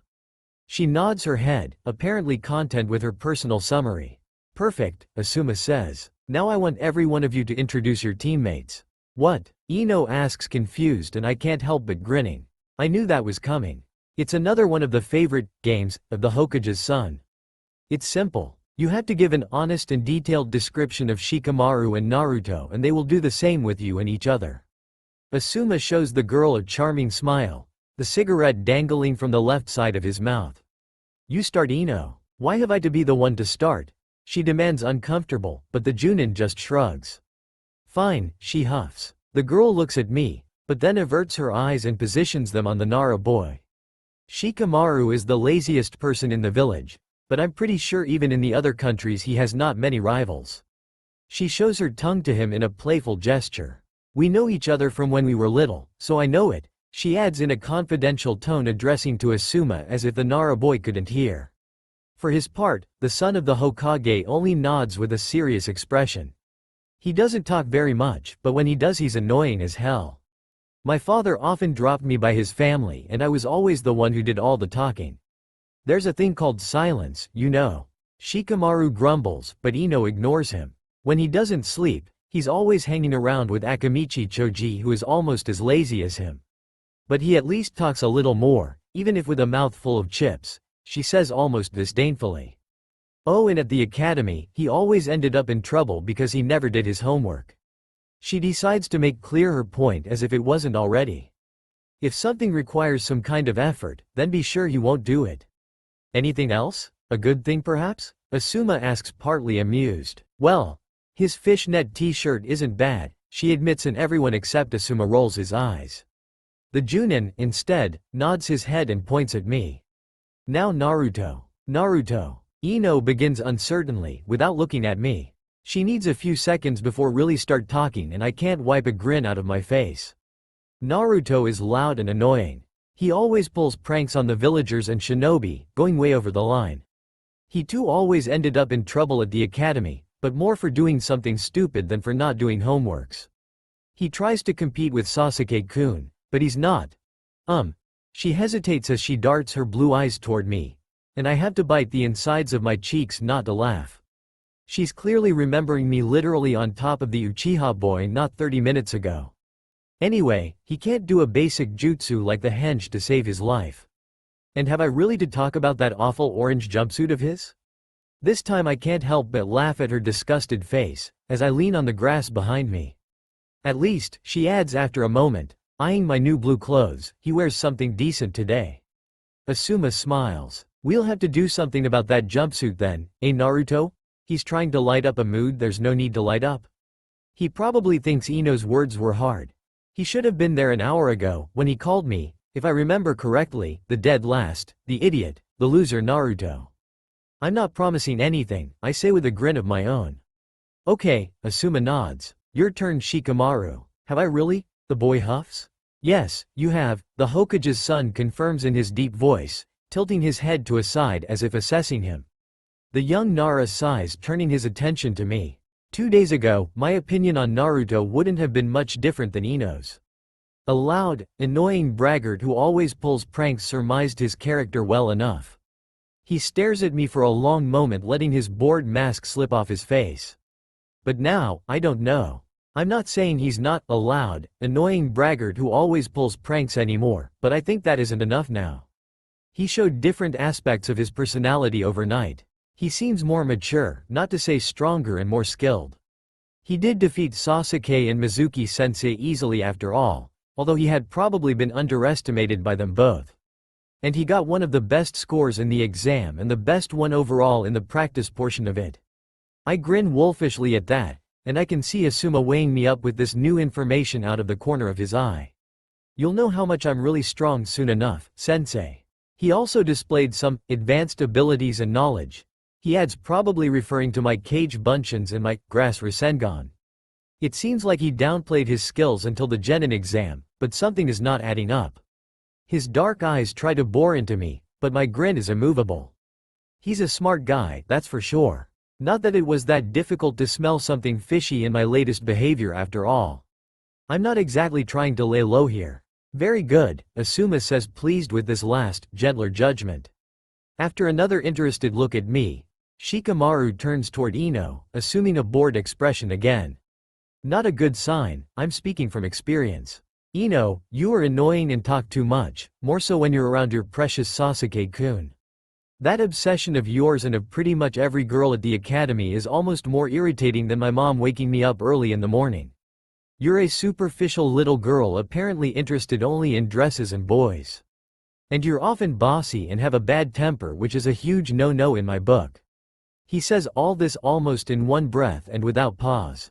His decision of directly addressing the girl serves only to harden his already strong words. When he finishes, Ino has a murderous glint in her eyes, as if to confirm Shikamaru's last comment.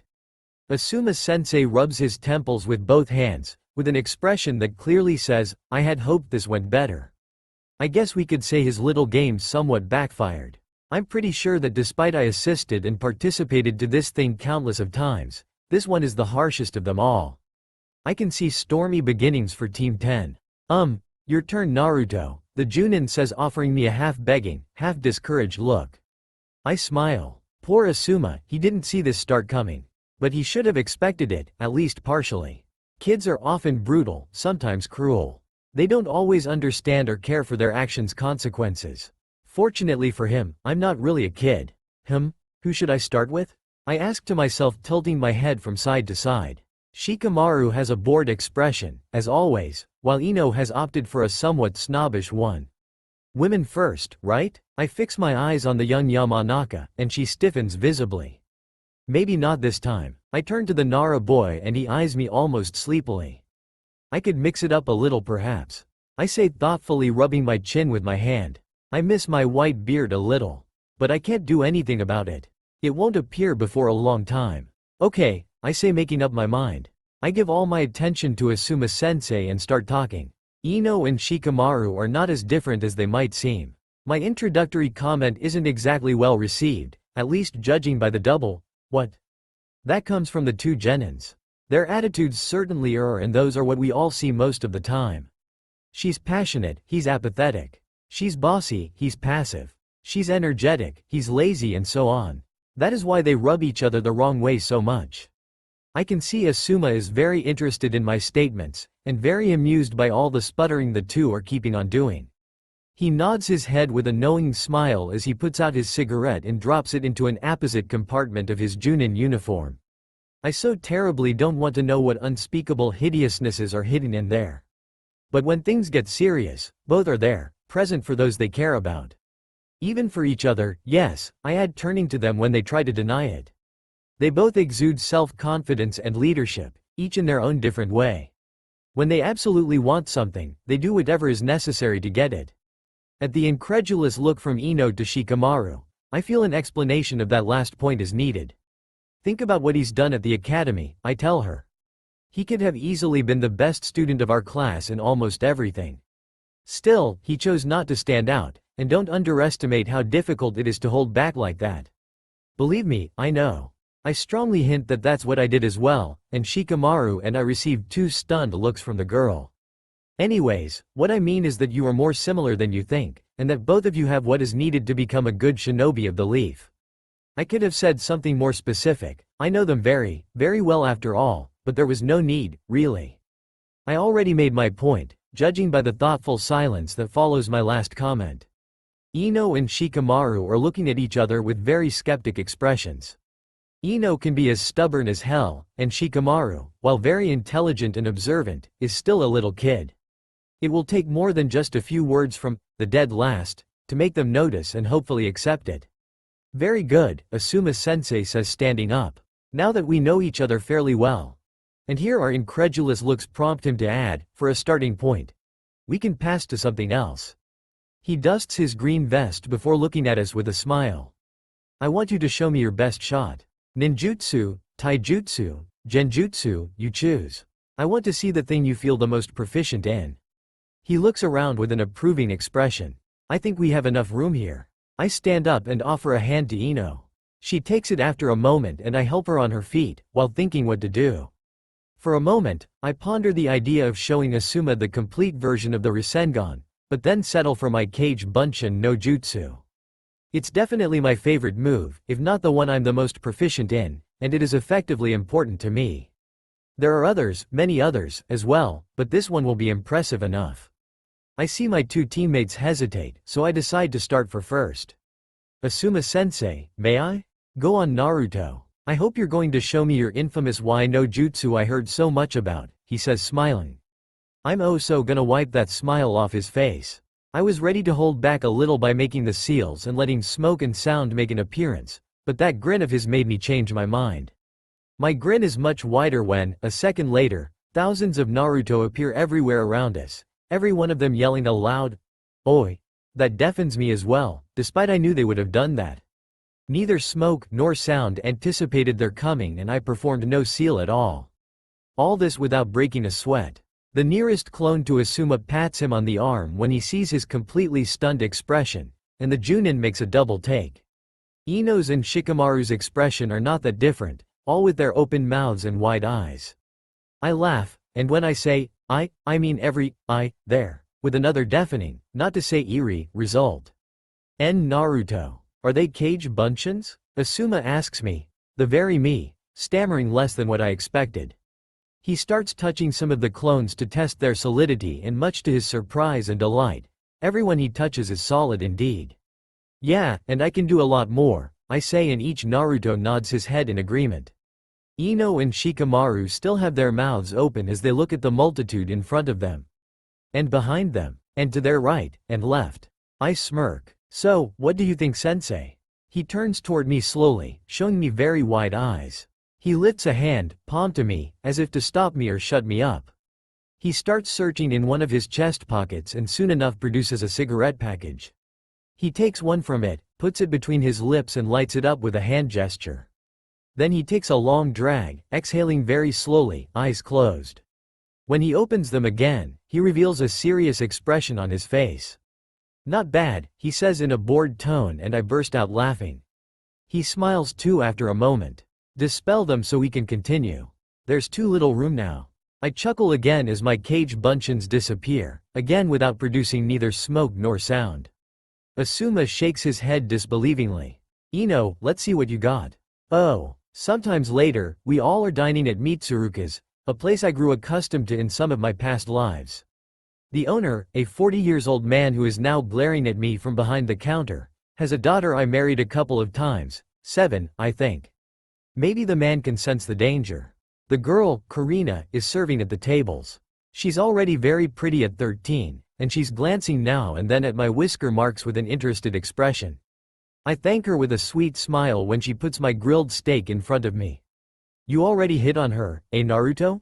Asuma asks, trying to embarrass me as Karina goes back to her father. We're the only customers at the moment in the late afternoon. I just grin at him. I'm not a little kid who blushes at the littlest teasing. Nah, don't think so. She was simply fascinated by my unusual marks. They're almost fox-like. It's Asuma instead who feels uncomfortable at my statement. Tonight he'll be at his father's door knocking forcefully and shouting, he knows. He knows. Now, that's an amusing image. Anyway, he's a Junin and an expert one at that, so he shows his wariness with just minimal shoulder stiffness. You could use that to chat her up, he replies smoothly. Oh yeah, sure, I say, slicing my steak. I could use something like, hey pretty girl, I've got a lot of marks on my body. Wanna see them? That's just perfect to start a relationship. Asuma snorts, while Ino seems disgusted and embarrassed. Shikamaru. Shikamaru is thoughtful. I hope he isn't thinking about my marked naked body. He had never been gay in any of my past lives. But he is, after all, going through a phase of UAL instability. Bah, who am I kidding? The Nara boy always ends up with a smocking Haku no Ichi. There's no way he could be interested in a boy, fortunately, if said boy is me. He's probably thinking about my comments, maybe even putting everything together and discovering my secret. Well, one of them anyways. Who could be interested in someone like you? Ino says with a scowl and still a slight blush.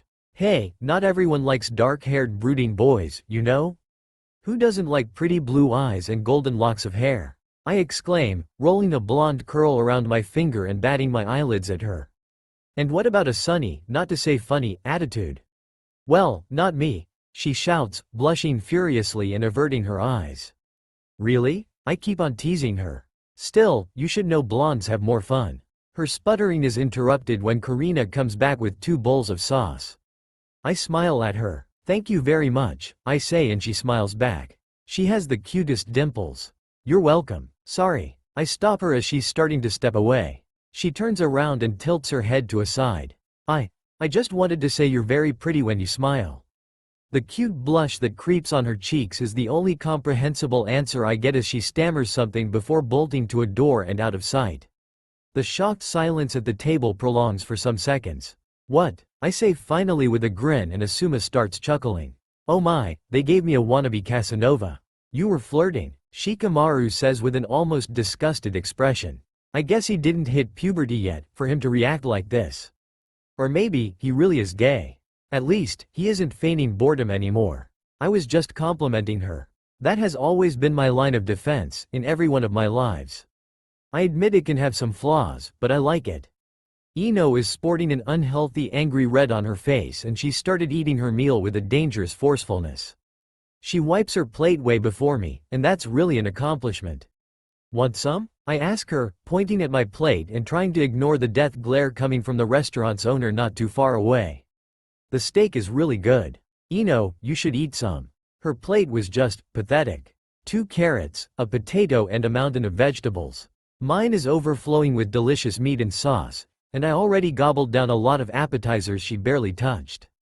No, she says forcefully. Why not? It seems like you're still hungry.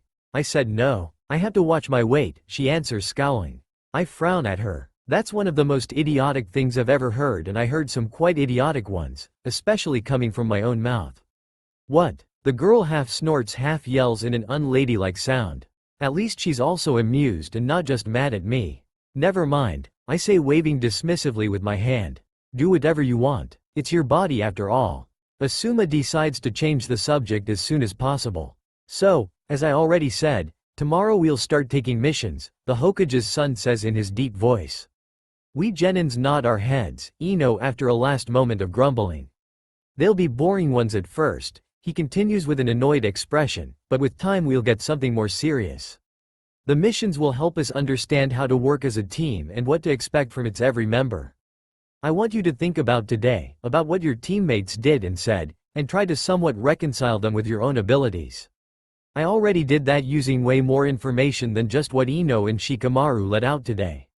After my little demonstration with my impressive jutsu, my 2 teammates performed their basic clan techniques, the Nara's Kagemain no Jutsu and the Yamanaka's Shintenshin no Jutsu.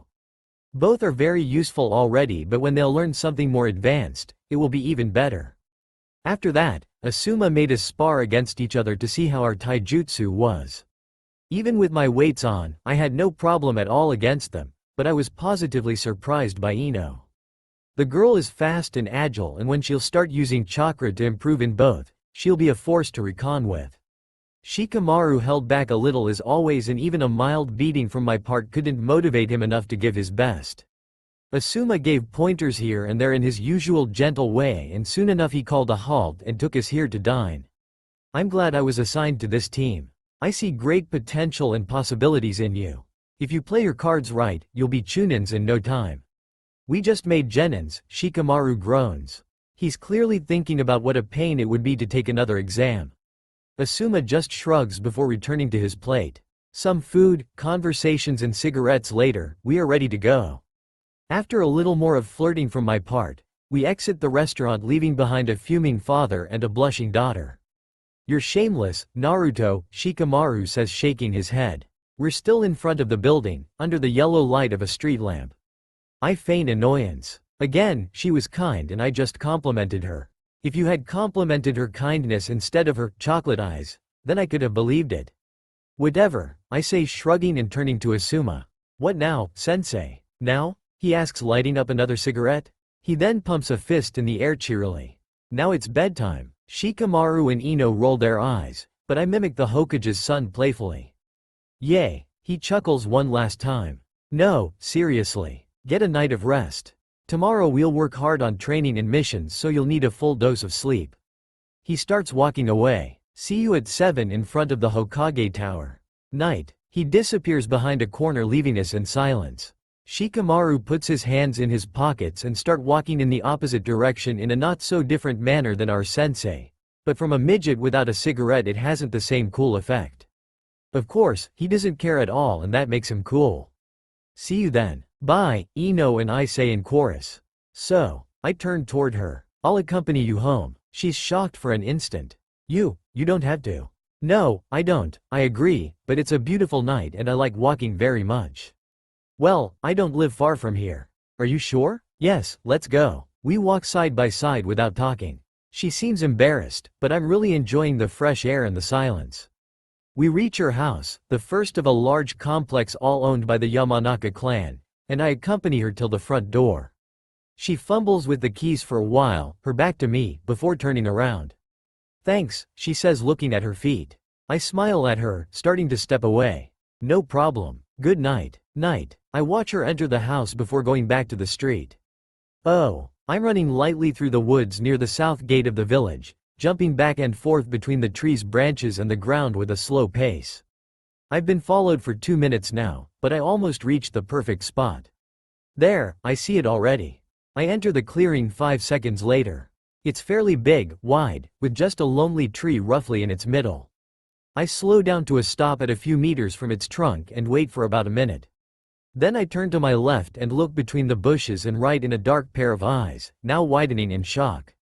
I sigh. I have to wait 10 seconds before Uchiha Sasuke finally decides that yes, I've seen him and yes, I've asked him to come out of the bushes.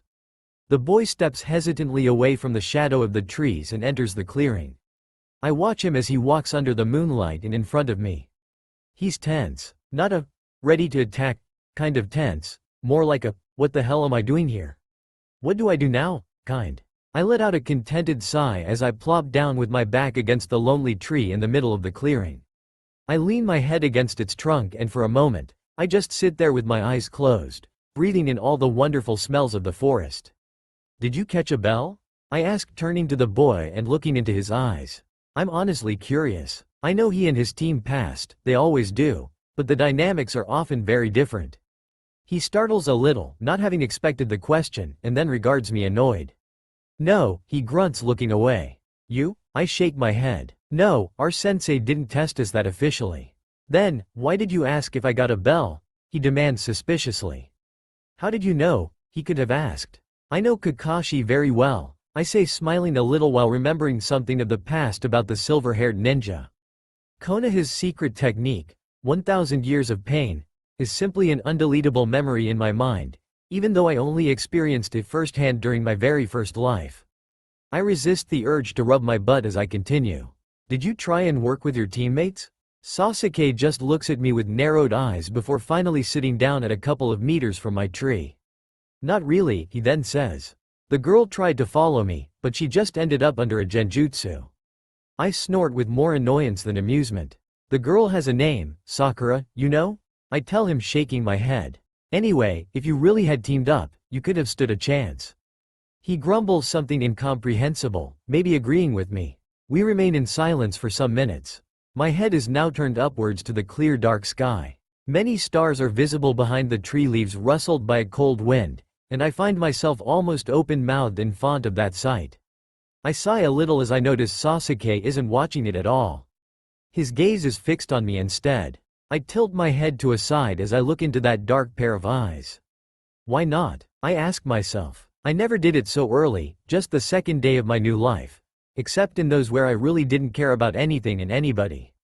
But I feel like doing it right now. I sound convincing in my own head and the only other opinion I get is a growl from the Kyuubi. Strangely enough, the fox's reaction is what completely makes up my mind. I'm letting Sasuke in one of my many little secrets. Let's see how he reacts to the little prisoner inside of me. Do you know what the most terrible thing that happened to this village is, Sasuke?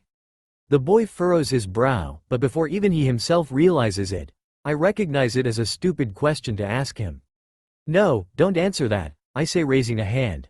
You most definitely think the answer is the Uchiha massacre. I interpret his glare as a yes. Oh, it was certainly a terrible event, very dramatic, but I think you're slightly biased on that matter. I frown a little, and now that I think about it, I guess I am biased as well. The Kyuubi agrees with me. You are, but biased doesn't necessarily mean wrong. And trust me, in this instance, you are both biased and right. I smile at that and Sasuke's brow furrows furthermore in confusion. After all, he doesn't know I hear voices in my head. Yet, idiot, is my answer to the fox in the meantime. You're biased too. I hear the bastard chuckle as I speak out loud again. Anyway, do you really think that was the worst thing ever happened to this village? Think again. Sasuke narrows his eyes at first, but then complies and starts working on the possible right answer. After a couple of seconds I finally see the light of understanding in his black irises. The Kyuubi no Kitsune's attack, he says slowly. Yes, I whisper with a sad smile. Hundreds of shinobis and villagers died that night. Every clan and almost every family in Konoha lost someone to the demon. Some were even completely wiped out forever. Can you see what that means? He nods slowly, and I can see in his eyes the images of dead Uchihas lying on the ground, drowning in pools of blood. Maybe you can, I say as he expertly blinks the memories away. And you sure as hell understand what all those families and clans feel about who took their loved ones away from them. I stop for a second. Were my eyes like Sasuke's when I really was a kid so many millions years ago? Did they always show everything that passed through my mind to those who were interested enough to pay attention to them? Because in those black irises of his, the boy is now showing me clearly the lean, dark form of Uchiha Itachi looking at me from a barely illuminated street. Sasuke sets his jaw and stiffens visibly, and I smile gently at him, resuming my speech. What do you know about the Kyuubi? The boy seems still a little upset, but he answers immediately. It's rare that Sasuke is so forthcoming. I guess my demonstration this morning made an impression of sort. It was. I correct him and the fox in question grunts his approval in my head. He hates it when they refer to him as it. Sasuke just raises both eyebrows but doesn't comment. He instead starts talking about the Kyuubi and doesn't finish until 2 or more minutes pass. He goes on, and I nod my way through his history lesson of sort. He clearly did his homework back at the academy. He made only a mistake, though a large one, but admittedly, it's not his fault. The Kyuubi no Kitsune was not killed by the Yondaime Hokage. Then tell me, I finally say standing up. How did the Yondaime kill him? He stands up as well while reflecting about it, before shrugging. Maybe with a forbidden jutsu or one of his invention, or... I interrupt his musings. I'll tell you. He looks at me with a blank face as I duck a little in his direction as if about to reveal a great secret. And that's exactly what I'm doing. He didn't. His puzzled expression prompts me to continue. The Yondaime didn't, or better couldn't kill the Kyuubi no Kitsune. I pause for a moment. All he could do was to seal him inside a newborn baby. Sasuke makes an interested expression and seems to be waiting for me to say something else. Then his eyes widen and his jaw drops open in realization. Why you? He stammers in a very small voice.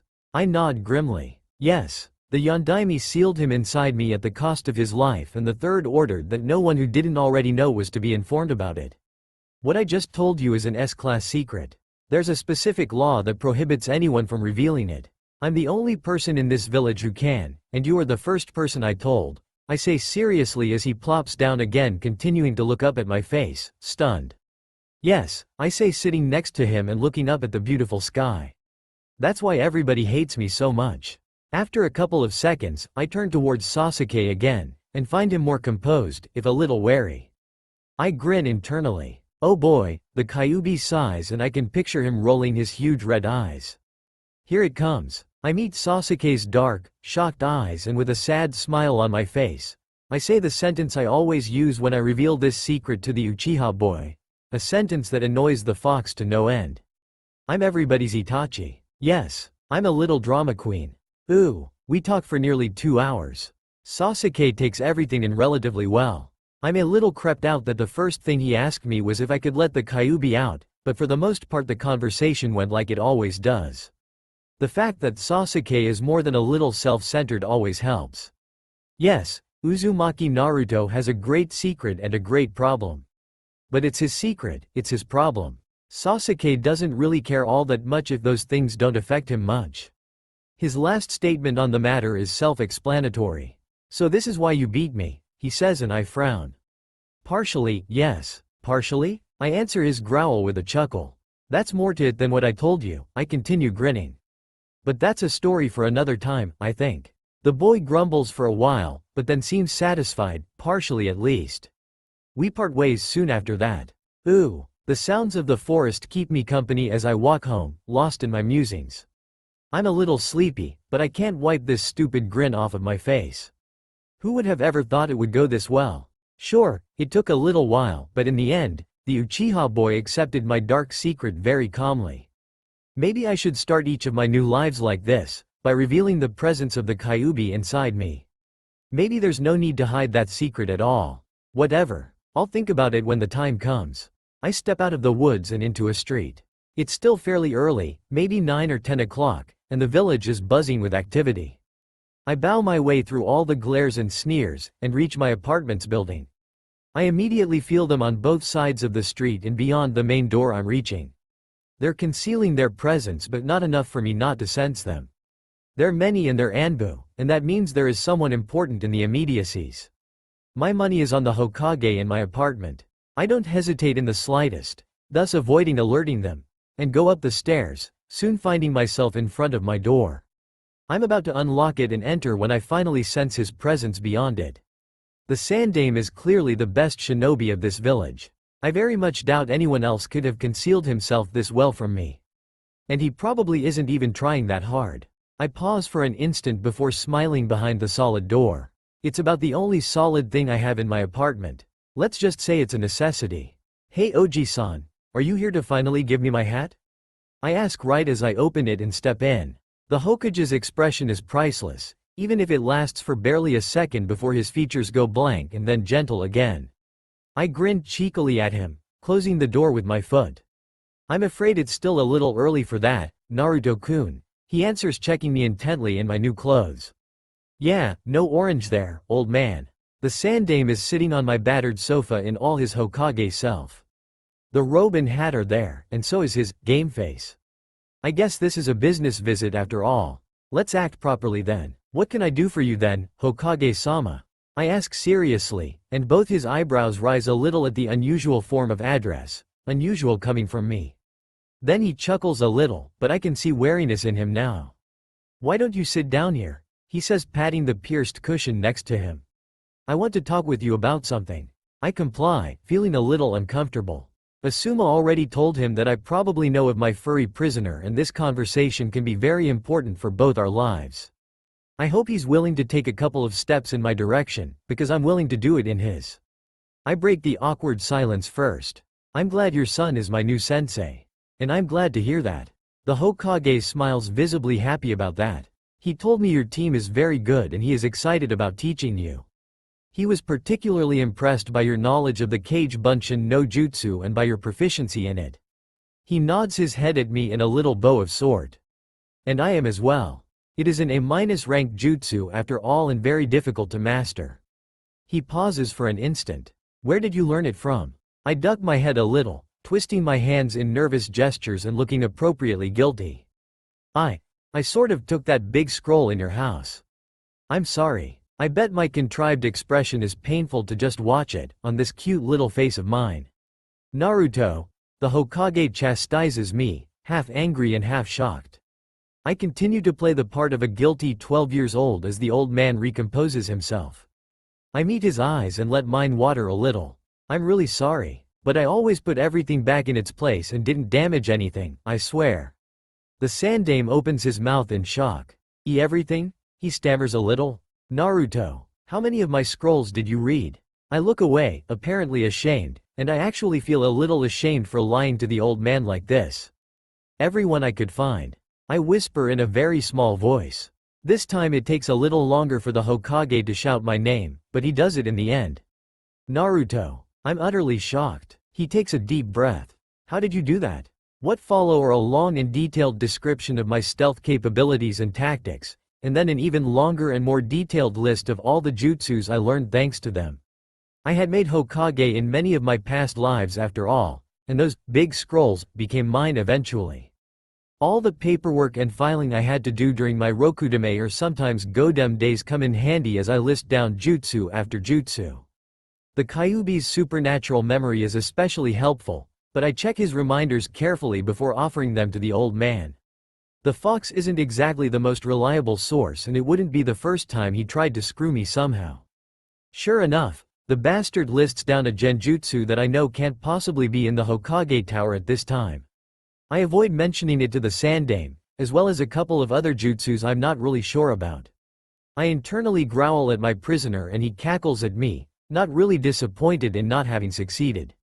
The old Sarutobi is visibly shocked and impressed, despite trying to hide it. He asks me repeatedly if I really know how to use this ninjutsu or that seal, but in the end, he lets me finish my list without speaking.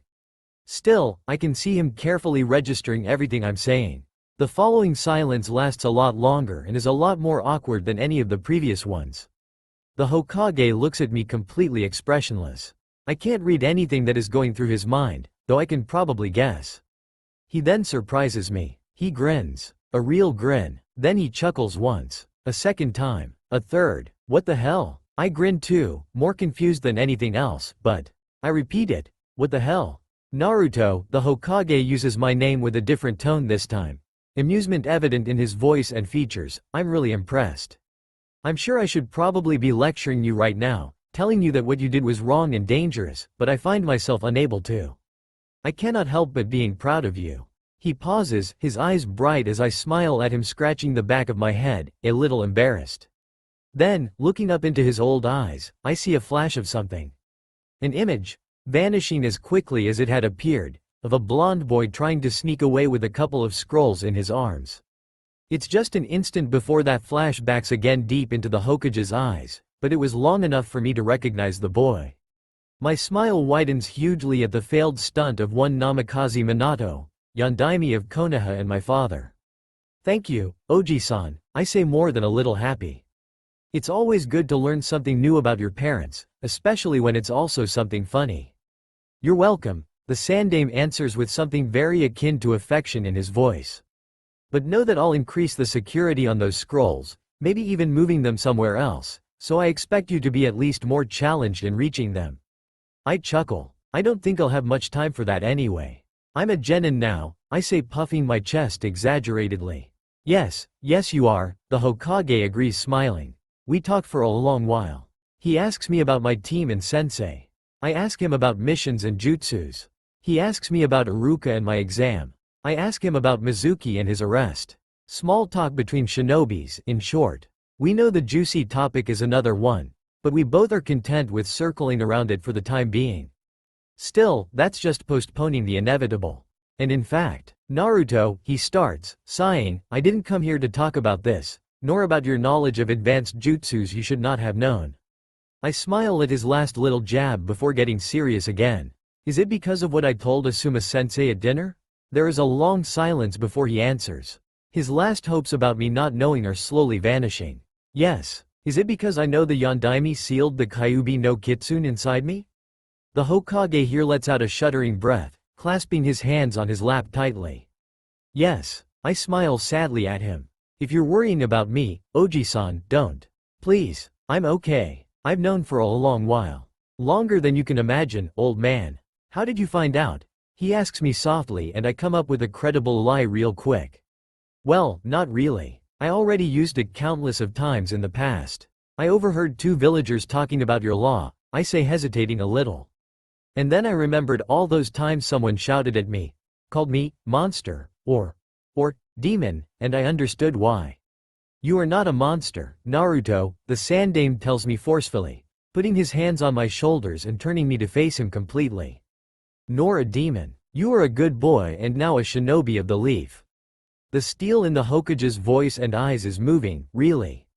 I'm not affected by the situation anymore. This thing I'm putting up is just an act, but it's actually nice to hear the old man telling me these things. I know, I whisper with bright, sad eyes. And the award as best actor in a leading role goes to Uzumaki Naruto in Woe Is Me. I internally berate myself. I'm starting to revert a little, hardly acting like the old man I actually am. Sure, it always happens in the first period of every one of my new lives, but this situation is serious, especially for the man in front of me. I shouldn't take it this lightly. Besides, he's speaking again and I really should listen to him. The Yondaime sealed the Kyuubi inside you because he knew you would have protected this village, the Hokage says softly but firmly. And you're proving him right. You're doing it despite how people treat you, and I know that one day you will conquer them all with your heart. Okay.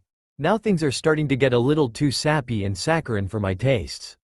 Still, the Sandaime is convinced he's talking with a 12-years-old boy, and I guess this speech could have made the real 12-years-old Naruto dissolve into sobs and tears. Should I? I hesitate a little before giving up. I don't feel emotional enough at the moment to attempt that major acting stunt. I duck my head a little instead, as if to hide my watering eyes. The Hokage's hands squeeze my shoulders, trying to comfort me. The Yondaime wanted the village to see you as the hero who saved Konoha and its inhabitants. The old man continues, unaware of my inner turmoil. But I failed him and you both, because I wasn't able to make that happen. His voice cracks a little in the end, and though my head is still low, I'm reasonably sure there are tears in his eyes. I feel like shit right now, not at a level where I could sob and cry for real, but we're near that point. Hell, the Hokage, I repeat, the Hokage is here, heart on his sleeve and apologizing to me, and what am I doing? I'm lying and pretending. I hope this conversation is over very soon. Wait, scratch that, I'm going to do something about it. Don't worry about that, Oji-san. I lift my head, trying to ignore the unshed tears on the man's eyes. I really don't care about that. I'm not a hero for having the Kyuubi sealed inside me, and nobody should treat me like one for it. The Yondaime is for defeating him. I smile at the man and brace myself for what I'm about to say. But I'll soon be a great shinobi and the best Hokage Konoha will ever have, and I'll do like you said. I'll finally conquer them all with my heart. My voice and stare are firm and determined, but I'm gagging internally as the demon fox howls in laughter. Still, the Sandaime's expression appears as resolute as my fake one, and he really seems to believe in it and in me. That mitigates the bitterness I feel because of the bastard cackling in my head. Oh God, the Kyuubi says breathlessly after a while. And you want me to give up all this fun just to let you rest? Hell no. He cackles some more and I grit my teeth. I'll never let you go, he shouts between chuckles, and his voice takes the typical psychotic quality it always gets when blood is shed. You will destroy and kill forever, because I'm saying so. Dance for me, you little bitch. That's when I shut him off. It's already hard to act and pretend in front of an accomplished shinobi, but with also an annoying demon speaking in your head is too much. Besides, the Kyuubi was clearly on a tangent there, and would have neither stopped nor said anything interesting for a while. I decide to chase the bastard out of my mind then, and give my whole attention to the Hokage on my couch. I'm just grateful I learned this useful trick in my first life. If not, I don't think I would have remained sane much longer. The old Sarutobi is smiling fondly at me.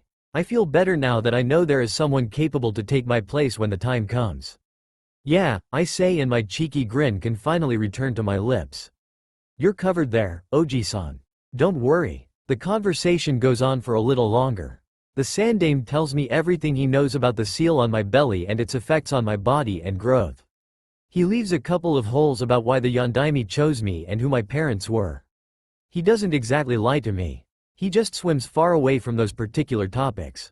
I don't want to make him feel uncomfortable, nor do I want to make him break his promise to my father, so I just play the part of the oblivious and a little obtuse boy, and nod my head asking the expected questions. Roughly half an hour later, the old man really has to go. He probably had to cancel one or more of his appointments for this little chat, but I guess it was important to him.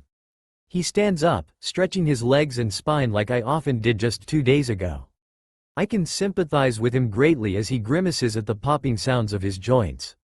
I'm glad we had this conversation, he tells me after a second. Me too, I agree. I would offer you ramen, but sadly I really have things to do. No problem, Oji-san. I hope those things aren't paperwork. The Hokage reaches my apartment's door, chuckling a little before sighing tiredly. They are, unfortunately. Well, what doesn't kill you makes you stronger, right? I say softly, smiling at him. He turns around, slowly opening the door and regarding me with determined eyes, the deeper meaning of my sentence not lost to him. Right, he whispers before stepping outside. Then he closes the door and his presence slowly fades away from my senses. Oh, it's the third day of this new life and it's raining. Dark clouds cover the sky, blocking the sunlight from passing through and declaring the beginning of a new morning. It seems like the night wanted a couple of hours more. The villagers of Konoha are just now starting to open their shops, but it's strange to see them doing it in the darkness. They all give the impression of robbers or something. I often wondered why it doesn't always rain the third day of my new lives. Some lives, the 17th of October is just gloomy, some others are just a little cloudy or even sunny. One would think that the Kyuubi and I can't really influence the weather, but it seems strange that it can change this much in just 2 days. Anyway, I abandoned the idea of solving this mystery a lot of existences ago, but I still can't help but being fascinated by it. I'm walking calmly through puddles and trickles, an improvised umbrella in my right hand. It's all made of wood, not the best option, I admit it, but it was quick work and I didn't spend money on it. Just a quick fusion involving water and earth and there it was, a homemade wooden umbrella. There are neither thunders nor lightning at the moment, so I feel pretty much safe. My creation is perfectly succeeding in keeping me from getting soaked, so I'm rather happy with it. And besides, it's nice to see the cascading water fall when I tilt it a little. I soon reach the Hokage Tower where I have to meet with my team, but it's still a little early so I'm not expecting to find them, though I'm almost certain I'll find another person. Sure enough, neither Shikamaru, nor Ino, nor Asuma are there. But Hyuga Hinata is. The girl is standing right in front of the open doors leading to the tower, with her hands in her jacket's pockets and her shoulders slightly hunched. It's not very cold today despite the weather and hour, but standing in the rain certainly isn't healthy. And that hood of hers doesn't seem to help very much. I'm next to her now and she still hasn't seen me. I can be very sneaky when I want to. I grin mischievously, enlarging my wooden umbrella to cover her as well, before speaking. Hey Hinata, how are you doing? At the sound of my voice, the Hyuga heir startles a little and turns around. It doesn't take long before her face is completely purple. After a couple of seconds of staring, she seems to properly realize that I'm right next to her, that I'm using my umbrella to protect her against the rain and that I just asked her a question, thus starting a conversation. The result of this realization is a little strangled sound as she jumps away from me. Ah, did I scare you? I take a step forward and cover her again from the rain. Sorry, I didn't mean to. No Naruto. You just surprised me, she says in a very small voice, looking down at her feet. Her hands are out of her pockets now, and guess what are her forefingers doing? Are you waiting for your team to take a mission? I ask her and she just nods. Me too. It will be our first one. Yesterday we just talked and trained a little. Thousands and thousands of years of experience taught me that the teenage Hinata needs to be forcefully dragged into a conversation if you want her to do something more than just nod and shake her head. Questions requiring elaborate answers are the best way. And you? What did you do with your team? We talked. And sparred. The girl stammers, her face beet red. I bet you kicked Shino and Kiba around with that jukin of yours, eh? I nudge her slightly with my elbow, causing a lot of water to fall from the front of the umbrella and onto the ground. Hinata lets out something similar to a gasp, if because of the sight or because of our contact, I don't know. No, they are too strong, she says. I smile at her and wait enough before answering that she raises her gaze and sees that smile. Don't say that, Hinata-chan, I reprimand her lightly. You're very strong, and very nice, and very pretty. At these words, she tries and fails to speak, then looks down and sways dangerously on her legs as if about to fall to the ground. I steady her, switching my umbrella to my left hand and circling my now free right arm around her shoulders. I can't see her expression because she just turned her head to the other side, but I have a pretty good idea of what color I would find on her face. Enjoying her body leaning against mine, I pretend to be holding my long-lost wife in my arms before finally stepping back. I keep my hand on her shoulder a second longer and make sure she won't pass out suddenly, but then I let her go. She's still with her back to me, but I can hear her breathing hard over the continuous sound of the raindrops on my wooden umbrella. I smile a little and wonder if I went a little too far too soon. Shrugging slightly to myself, I sense a couple of people getting near. Ino reaches us running, a blue jacket covering her head and more importantly her hair. I hope she didn't use any makeup this morning or she will resemble more a clown than a ninja by the end of the day. Shino instead is walking calmly towards us, a dark green raincoat covering almost every inch of his body. Kikai bugs don't like water very much. Good morning Ino, Shino, I greet them cheerily. The Aburame boy just nods at me in acknowledgement, while Ino grumbles something irritably under her breath. I focus a little on the wooden creation I hold in hand, managing to enlarge it to cover both newcomers, but my umbrella now has more the characteristics of a small dome. My fellow genins don't seem to mind the imperfections in its shape though, at least judging by how they stare at it and at me afterwards. Even Hinata turns around enough for a quick odd glance. Show off anyone? I grin and nod my head at Shino and Ino. How are you? The Aburame takes his cue and lets the matter slide. Fine, thanks, he says. Aren't our senseis here yet? I shake my head. Kurenai-sama is, but she's spying on us from under a genjutsu. I grin mischievously, turning a little. Wouldn't you rather stand here under my umbrella, sensei?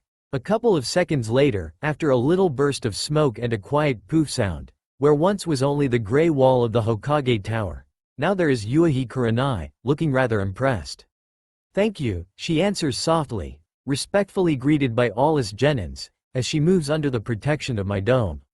I enlarge the wood a little more to let us stay comfortable. Though I wasn't spying on you. I was merely observing, she adds with a meaningful look at me. Considering what she just saw, she probably thinks I have a Kekkei Genkei related to the Mokuton and is wondering where the hell it came from. It's not true obviously, I don't possess any bloodline ability, but I discovered that it's not true that only those who have it can control two different elements simultaneously. It's just that you need a lot more time to get the skill without one. It took me decades of very intense, Taju Kage Bunshin no Jutsu, training on just that, to manage it. But, of course, I would think of a Kekkei Genkei as well if I was her. I just nod at the Junin in acknowledgement as Shikamaru joins us. The umbrella is now starting to attract the attention of quite a few passers-by and ninjas from the tower. I bow a little towards them, and when they see Kurenai-sensei beyond the waterfall produced by my dome, they retreat back to their positions. Isn't it H-heavy? Hinata stammers, probably ready to step in the rain again for the sake of my arm. Nah, I reassure her.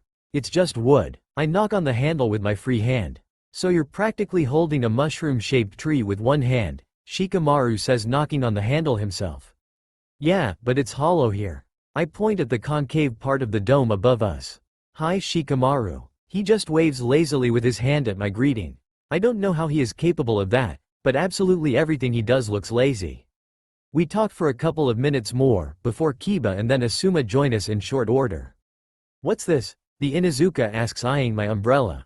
He starts shaking his head forcefully, causing the water on his hood to fly in all directions and eliciting complaints and grumbles from us.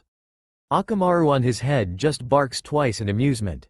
I propose to kick Kiba out of the umbrella, Ino says, wiping the raindrops from the boy's water attack off her face. I second that. Shino agrees, cleaning his sunglasses. He ignores perfectly all the stares of his genins towards him and his not hidden eyes, but he's quite hasty in putting them back under cover. Asuma clears his voice. I instead propose to enter the tower and get a mission. I second that, Kurenai says at once, and soon enough our two senseis are urging us through the building doors and inside. Before joining my fellow genins, I let my umbrella shrink and then disappear under the watchful gaze of the two junins and the guards. We have to wait a couple of minutes before the Hokage receives us. He's studying some papers with a couple of assistants when we enter the room, but he immediately raises his gaze and smiles at us. Team 8 reporting for assignment, Kurenai states loudly, standing at attention. What she said, Asuma mumbles, lighting up a cigarette, but we're Team 10. I grin amused at that, while the others just exchange perplexed glances. The Hokage sighs. Yes, Team 8, Team 10. I have quite a few D-rank missions ready for you, he says, starting to rummage through a pile of sheets on his desk. There are a flooded house to fix and a young man to escort to the market, for example. What do you say? Women first, Asuma offers, nodding to Kurenai. The young Junin thinks it over for a couple of seconds before taking her decision. We'll take the trip to the market, Hokage-sama. Yes, I cheer, only to receive a couple of skeptic looks from my teammates.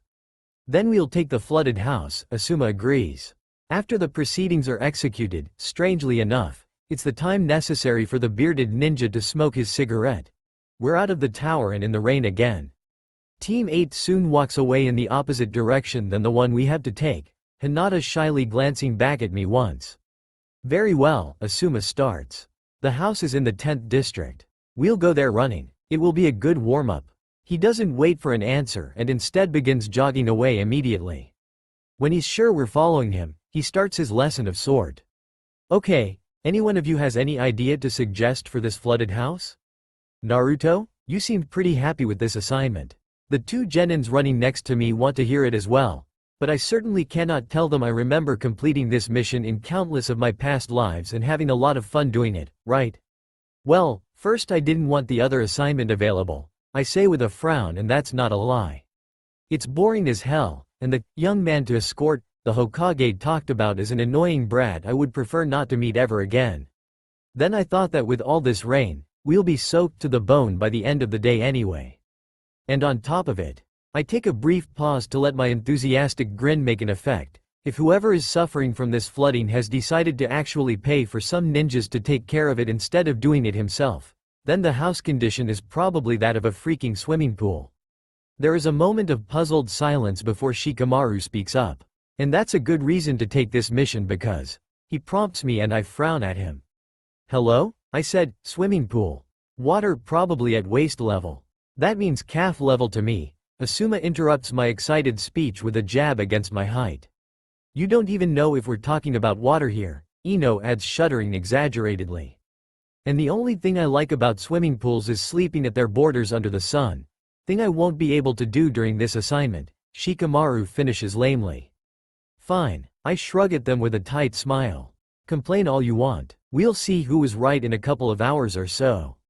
I scoff haughtily at them. You won't spoil my fun. Oh, we're inside the house now, precisely on the stairs leading down to the cellar. The water reaches the middle of said stairs. Roughly 10 feet of water, then cloudy, tepid water, almost completely still. The spoiled pipe responsible of this disaster has already been repaired by a villager. So all we have to do is toss this water out of the house. I could use hundreds of jutsus to do it, but why should I? These missions are meant to train us genins, no? I watch my two teammates.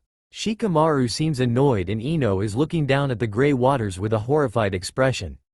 The Nara boy has stripped down to his boxers like me, but she stubbornly refused to undress herself, except for her shoes, socks and forehead protector. Despite I told her repeatedly that there was a high risk of ending up in the water. Naruto, I hate you, she says in a harsh whisper. Oh come on, I nudge her, grinning. It will be over quickly. We have these buckets, we have that window. What else could we need? I glance at the little window a little above the water from where we have to pass the buckets to Asuma-sensei and my two cage bunchins outside, who will have to empty those buckets into the big container and then bring them back to us to start again. I could have made more cage bunchins and more buckets, but the Hokage's son told me not to, much to my secret agreement. I decided not to declare this agreement openly when my fellow genins launched themselves in colorful curses against the unfairness of it all. Still, my grin probably gave my opinion on the matter away. I gather a little of my chakra on my left thumb and forefinger and manipulate it into the earth and water elements respectively. I need only a thought to mold and shape the wood I just created, and in a couple of seconds, I have a good approximation of a one-man boat at my feet. I push it gently down the stairs and to the still waters beneath, where it starts floating and swaying slightly. Are you sure that thing will bear your weight? Shikamaru asks me skeptically. I wiggle my eyebrows at him. Let's find out. I put a bare foot on the wood, carefully testing its solidity, and then move the other foot on board as well. The boat rocks a little at first, but then just floats forward, apparently bearing my weight. I let out a relieved sigh.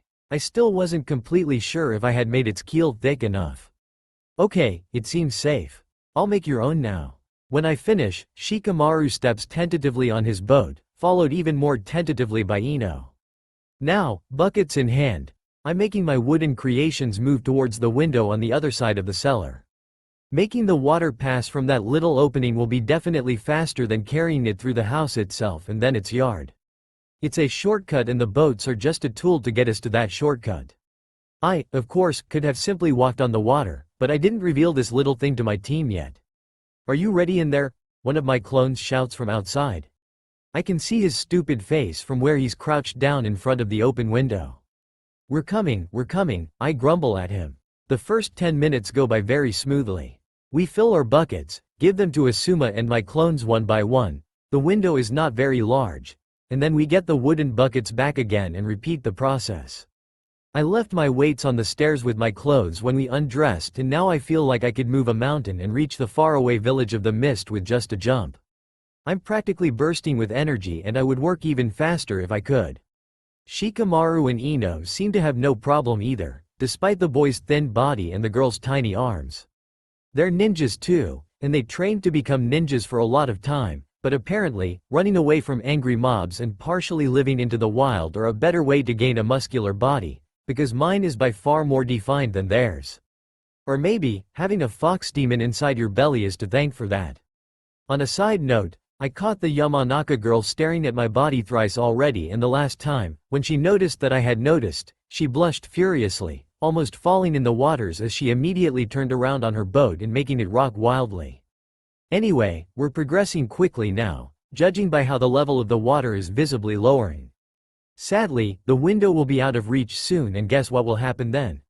Bye-bye shortcut. Hello long route. We postpone the loss by trying and hinging into taller versions of ourselves, but after a while that we're doing that, the boats start rocking dangerously, not being able to bear any more weight. I think we can't use the window any longer, Ino says, wiping her sweated forehead. Yeah, I nod. We'll have to pass from the house. We share the inevitable decision with Asuma, and after a couple of seconds of hesitation he agrees. He's clearly perplexed by my skills. Considering what I showed him today, and that's just a tiny portion of what I can do, he knows I could easily get around the problem and, for example, create pillars of wood, or even stairs, leading to the useful window. But I won't do that, thank you very much. Take us back to the stairs, Naruto, Shikamaru says, nodding towards them. I comply, focusing a little on my creations, and in the meantime my grin becomes huge. You know, I have complete control on these boats, I say, turning around to face my teammates. Just as I can move them forward, I could, I don't know, make them disappear, for example, with just a snap of my fingers. Very funny, the Yamanaka girl says, annoyed from her own boat. What do you think, Shikamaru? Isn't Ino ready for a peaceful, relaxing bath? My sadistic grin is directed at her now as I raise my right hand and ready my thumb and middle finger. The boats stop moving. She freezes on her spot, and then her eyes widen fearfully. Shikamaru snickers a little. You wouldn't dare? She gasps. I'm giving you 5 seconds to let you undress. If you do it, I'll kill you, she threatens me, but I just smirk at her. 5. Don't, she shrieks as I make her boat rock a little for the excitement of the crowd. 4. She hesitates an instant, her expression half furious, half horrified, before she pulls her pullover off. 3. She's discarding her trousers now and screwing them into a ball with angry gestures. 2. She tosses her clothes towards the stairs, succeeding in avoiding the water in between. 1. She's wearing only a white t-shirt now and a couple of yellow shorts with blue horizontal lines.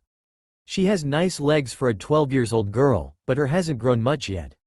Still, I'm a hormone-driven boy at the moment, and the sight obtains a little reaction. Ino's eyes are fixed on mine, promising me the most terrible of pains in a very near future. I smile at her and then move my gaze on Nara Shikamaru. The smile on his face doesn't even have the time to morph into something else as I snap my fingers, making his boat shrink on itself and leaving the boy hovering for a seemingly interminable moment. Then gravity makes its job and Shikamaru drops underwater with a last incomplete. You bast. I start laughing at that and, turning towards Ino, I see her giggling a little, probably relieved. Then she notices my fingers are still in position. Snapping them isn't even necessary, but it's nice to see the light of realization enter the girl's eyes because of it. Shikamaru comes back to the surface, right as Ino falls underneath it. He coughs out some water and looks angry at me, but there is a spark of amusement in his dark eyes as well, though probably because of Ino's expression when she's visible again. Her long blonde hair are slicked to her head and face, as she takes a deep breath before spitting around, apparently disgusted, and emitting particularly funny snort-like noises. She pushes her hair away from her eyes with frantic gestures, just to find where I am, glare at me and launch herself in my direction with every ill intent of this world. Naruto, is her angry shout. I, of course, cannot stop laughing, and that's probably irritating her even more. She reaches me soon, spraying water everywhere and, not knowing if rock my boat or knock me down, she tries both and in the end manages to throw me off balance. Not that I made an effort whatsoever to prevent that. I even had to stifle my instincts that wanted me to use chakra under my feet and just walk on the waters. When I come up from the water I'm still laughing and she hits my head a couple of times before snarling something I don't understand and starting towards the stairs where Shikamaru is already seated, looking rather annoyed with the top of his hair, wilted. The water is tepid and pleasant and I just swim slowly around in the little cellar, chuckling all the while. Naruto, you're an idiot. Brr, I'm cold, you bastard. You're gonna pay, I'm gonna torture you and then kill you. I listen with half an ear to Ino's incoherent babbling about my incoming death. Still, looking up at the ceiling, I cannot help the contented sigh that escapes my lips. It was a good prank. The 12-years-old Naruto would have approved. Oh, water splashes on me from above. I could have avoided it, but why should have I bothered? Just to save my clothes from getting drenched? Not worthy, especially considering it's still raining. Besides, this means more fun. I look up to see a smirking Ino on the house roof. I sense Shikamaru on my right and sure enough another full bucket is emptied on me by my traitorous teammate. He too is smirking. You both know this means war, right? I tell them, shaking the wooden bucket in my hand lightly. Water spills a little from its edges. Pity it won't end up into the container. We had almost finished. Hey, we're even now, Ino exclaims outraged. My answer doesn't come from me, but from the clone I just sent behind her. No, we aren't, he says, and though I can't see him from down here, I know he's grinning.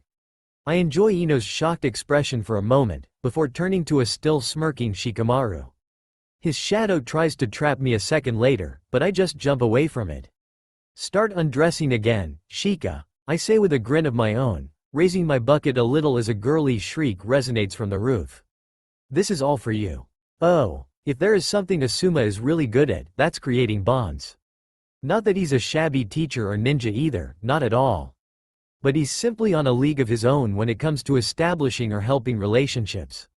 I cannot remember ever being in a dysfunctional or even just awkward team of which he was the sensei. He's present when he has to, and gives you time when you need it. He's watchful, but far from oppressive. And he's fun. That helps bonding a lot. It isn't surprising then that we're at Mitsuruka's again, dining all together. The place is far more crowded today, thanks to the late hour. Few villagers and lots of shinobis are talking and laughing at their tables. Enough sake in their bottles to help them loosening up without getting drunk. I received a couple of death or bewildered glares entering, but nothing out of the ordinary and my smile didn't leave its rightful place on my lips. It's been a good day. We completed our first mission in little more than 3 hours and then went to train for the rest of the morning. We sparred mostly, fighting and struggling despite rain and mud, and enjoying the weather conditions way too much. After a light lunch, we started discussing the flooded house mission. Asuma took us by a river on the training ground number 17 and made us try the water walking exercise, which he said would have simplified our first mission and saved us from undesired baths. He also mentioned that working on it would improve our chakra control greatly. I pretended not to be able to do it already, but both the Hokage's son and Shikamaru raised their eyebrows at me when I magically succeeded on my first try. Ino seemed too busy with the exercise to notice. However, she had immediately discarded her pullover, shoes and trousers this time around. Anyway, neither of my fellow genins was successful, but in the early evening, Shikamaru managed 3 steps before sinking down, waist deep into the water. As my teammates struggled to maintain a constant flow of chakra under their feet, Asuma tested me on my knowledge and skill with the wood manipulation. Let's just say I impressed him. It's not every day you see a 12-years-old capable of making good use of elemental chakra, let alone 2 simultaneously. The bearded ninja particularly liked the fact that I don't have to necessarily use seals to do it. He asked me if it was a bloodline ability, but I told him that to my knowledge, I don't possess any. I told him I knew the first Hokage had been the only one able to use the Mokuton here in Konoha, and I suggested with a cheeky grin that maybe I was related to the Shodai. He accepted the answer, internally blaming the thing on my furry prisoner, probably. Anyway, he's obviously starting to understand how stronger than what he expected I really am, and it won't take much before he really confronts me on that. It will be an interesting conversation. The funny thing is I remember having it already. Many times. When it got dark, Asuma called a halt. The rain had subsided a little throughout the afternoon, but we still were completely drenched, not to say dirty. The Hokage's son sent us to a well-deserved shower and told us to meet him in front of Mitsuruka's in an hour, where we are now. I'm probably halfway through the meal, having already wolfed down my donburi and proceeding to pounce on the grilled carp. It smells delicious. Another mission tomorrow, right sensei? I ask before having a taste of the cooked fish in front of me. Asuma takes a sip from his bottle of sake before answering. Yes, though more than one if we manage. We'll continue our training on taijutsu and chakra control in the afternoon. He pulls out his packet of cigarettes and starts toying with it. Today we did fairly well. I think I'm getting the hang of this sensei thing. I chuckle a little as Shikamaru rolls his eyes. I think you started liking this sensei thing too much already. The Nara boy grunts irritably and the Hokage's son shrugs, smiling cheerily. Maybe. It's been fun today, you have to admit it, I say, grinning and swallowing a mouthful of carp. I found the boat ride especially entertaining. I liked it more when we spilt those buckets of water on you, Ino retorts, smirking at me. Shikamaru just huffs, but he's clearly amused as well. That was fun too, I agree, smiling. Our conversation is interrupted as Mitsuruka's daughter, Karina, puts more tea and sake on our table. I thank her sweetly and she just reddens furiously, starting to grab the empty bottles with expert gestures to take them hastily back to the kitchens. Leave her alone, Ino growls in a small voice, leaning towards me to not be overheard by the dark-haired girl. Don't you see you're embarrassing her? I make sure my answering whisper is loud enough for Karina to catch, though still pretending that's not my intention by shielding my mouth with my hand. But she's really cute when she blushes. It's the truth and I can ascertain it once more as she walks away from our table, her face beet red, the empty bottles a little imbalanced in her hands and arms. My little stunt gets me a swat from a glaring Ino, a disgusted expression from Shikamaru and a grin from Asuma. The bearded ninja finally lights up his cigarette, his lips still twisted upwards. Poor Karina, she's a very nice girl, but also very shy, he says, shaking his head a little. I can introduce her to you, Naruto, though I'll probably be banned from this restaurant by Mitsuruka-san forever. Nah, don't trouble yourself, sensei, I reply with a grin of my own. I know you enjoy this place too much and wouldn't want you to risk it for me. Still, I could probably arrange a torrid clandestine date for you, if you want to, he teases, trying to embarrass me, and only obtaining a blush from Ino. Can we stop discussing that? The blonde girl steps in harshly. She quickly fishes for a different topic. When could we do higher missions than D rank, sensei? Probably in a couple of months, he answers before ducking his head a little towards us. We all mirror him, sure he's about to whisper us something important. But going back to that torrid clandestine date, we all let out a groan, though mine comes out more like a snort. Asuma just smiles amused, but lets the matter drop eventually. After some time, we're out of the restaurant and in the rain again. It's a fine drizzle now and it actually feels pleasant on my head and face. The near street lamp throws its yellow light on the puddles underneath, which almost seem to want to throw it back at it. I'm stuck in the middle of this light fight of sort and, as a result, I have to narrow my eyes a little. I produce a wooden umbrella with my right hand and step near Ino to shelter her and get away from that annoying yellow light show. Want one, sensei? Shikamaru? I ask, nodding towards the wood. They shake their heads. No thanks, I'll be home in a flash anyway, Asuma says, smirking. See you tomorrow. Same time, same place. He waves his hand at us before performing a seal and disappearing in a vortex of leaves. Now that's a useful trick, not walking on water. Shikamaru grumbles, yawning widely. He starts walking away. Well, I'm off too. Good night, I say to his retreating back, and he just waves lazily at me. I turn towards Ino with a smile and gesture her to lead the way. Shall we? This time she seems less embarrassed as I walk her home. Sometimes all my life feels like a long déjà vu. But that's to be expected. I experienced so many situations in my countless existences that it's actually hard for me to find something new. Still, this is stretching things. I'm being followed. Again. And focusing a little, I think I know by whom. He just stepped on a fallen leaf and rustled a bush on my right. He smells faintly of soap, maybe of old blood as well. His chakra signature is very weak, as if he's trying to conceal it, but he isn't doing a very good job on that. Finally, I catch a glimpse of dark hair and pale skin and I groan slightly. Not again. Stopping in the first clearing I come across, I immediately turn in his precise direction. I had hoped it was someone else.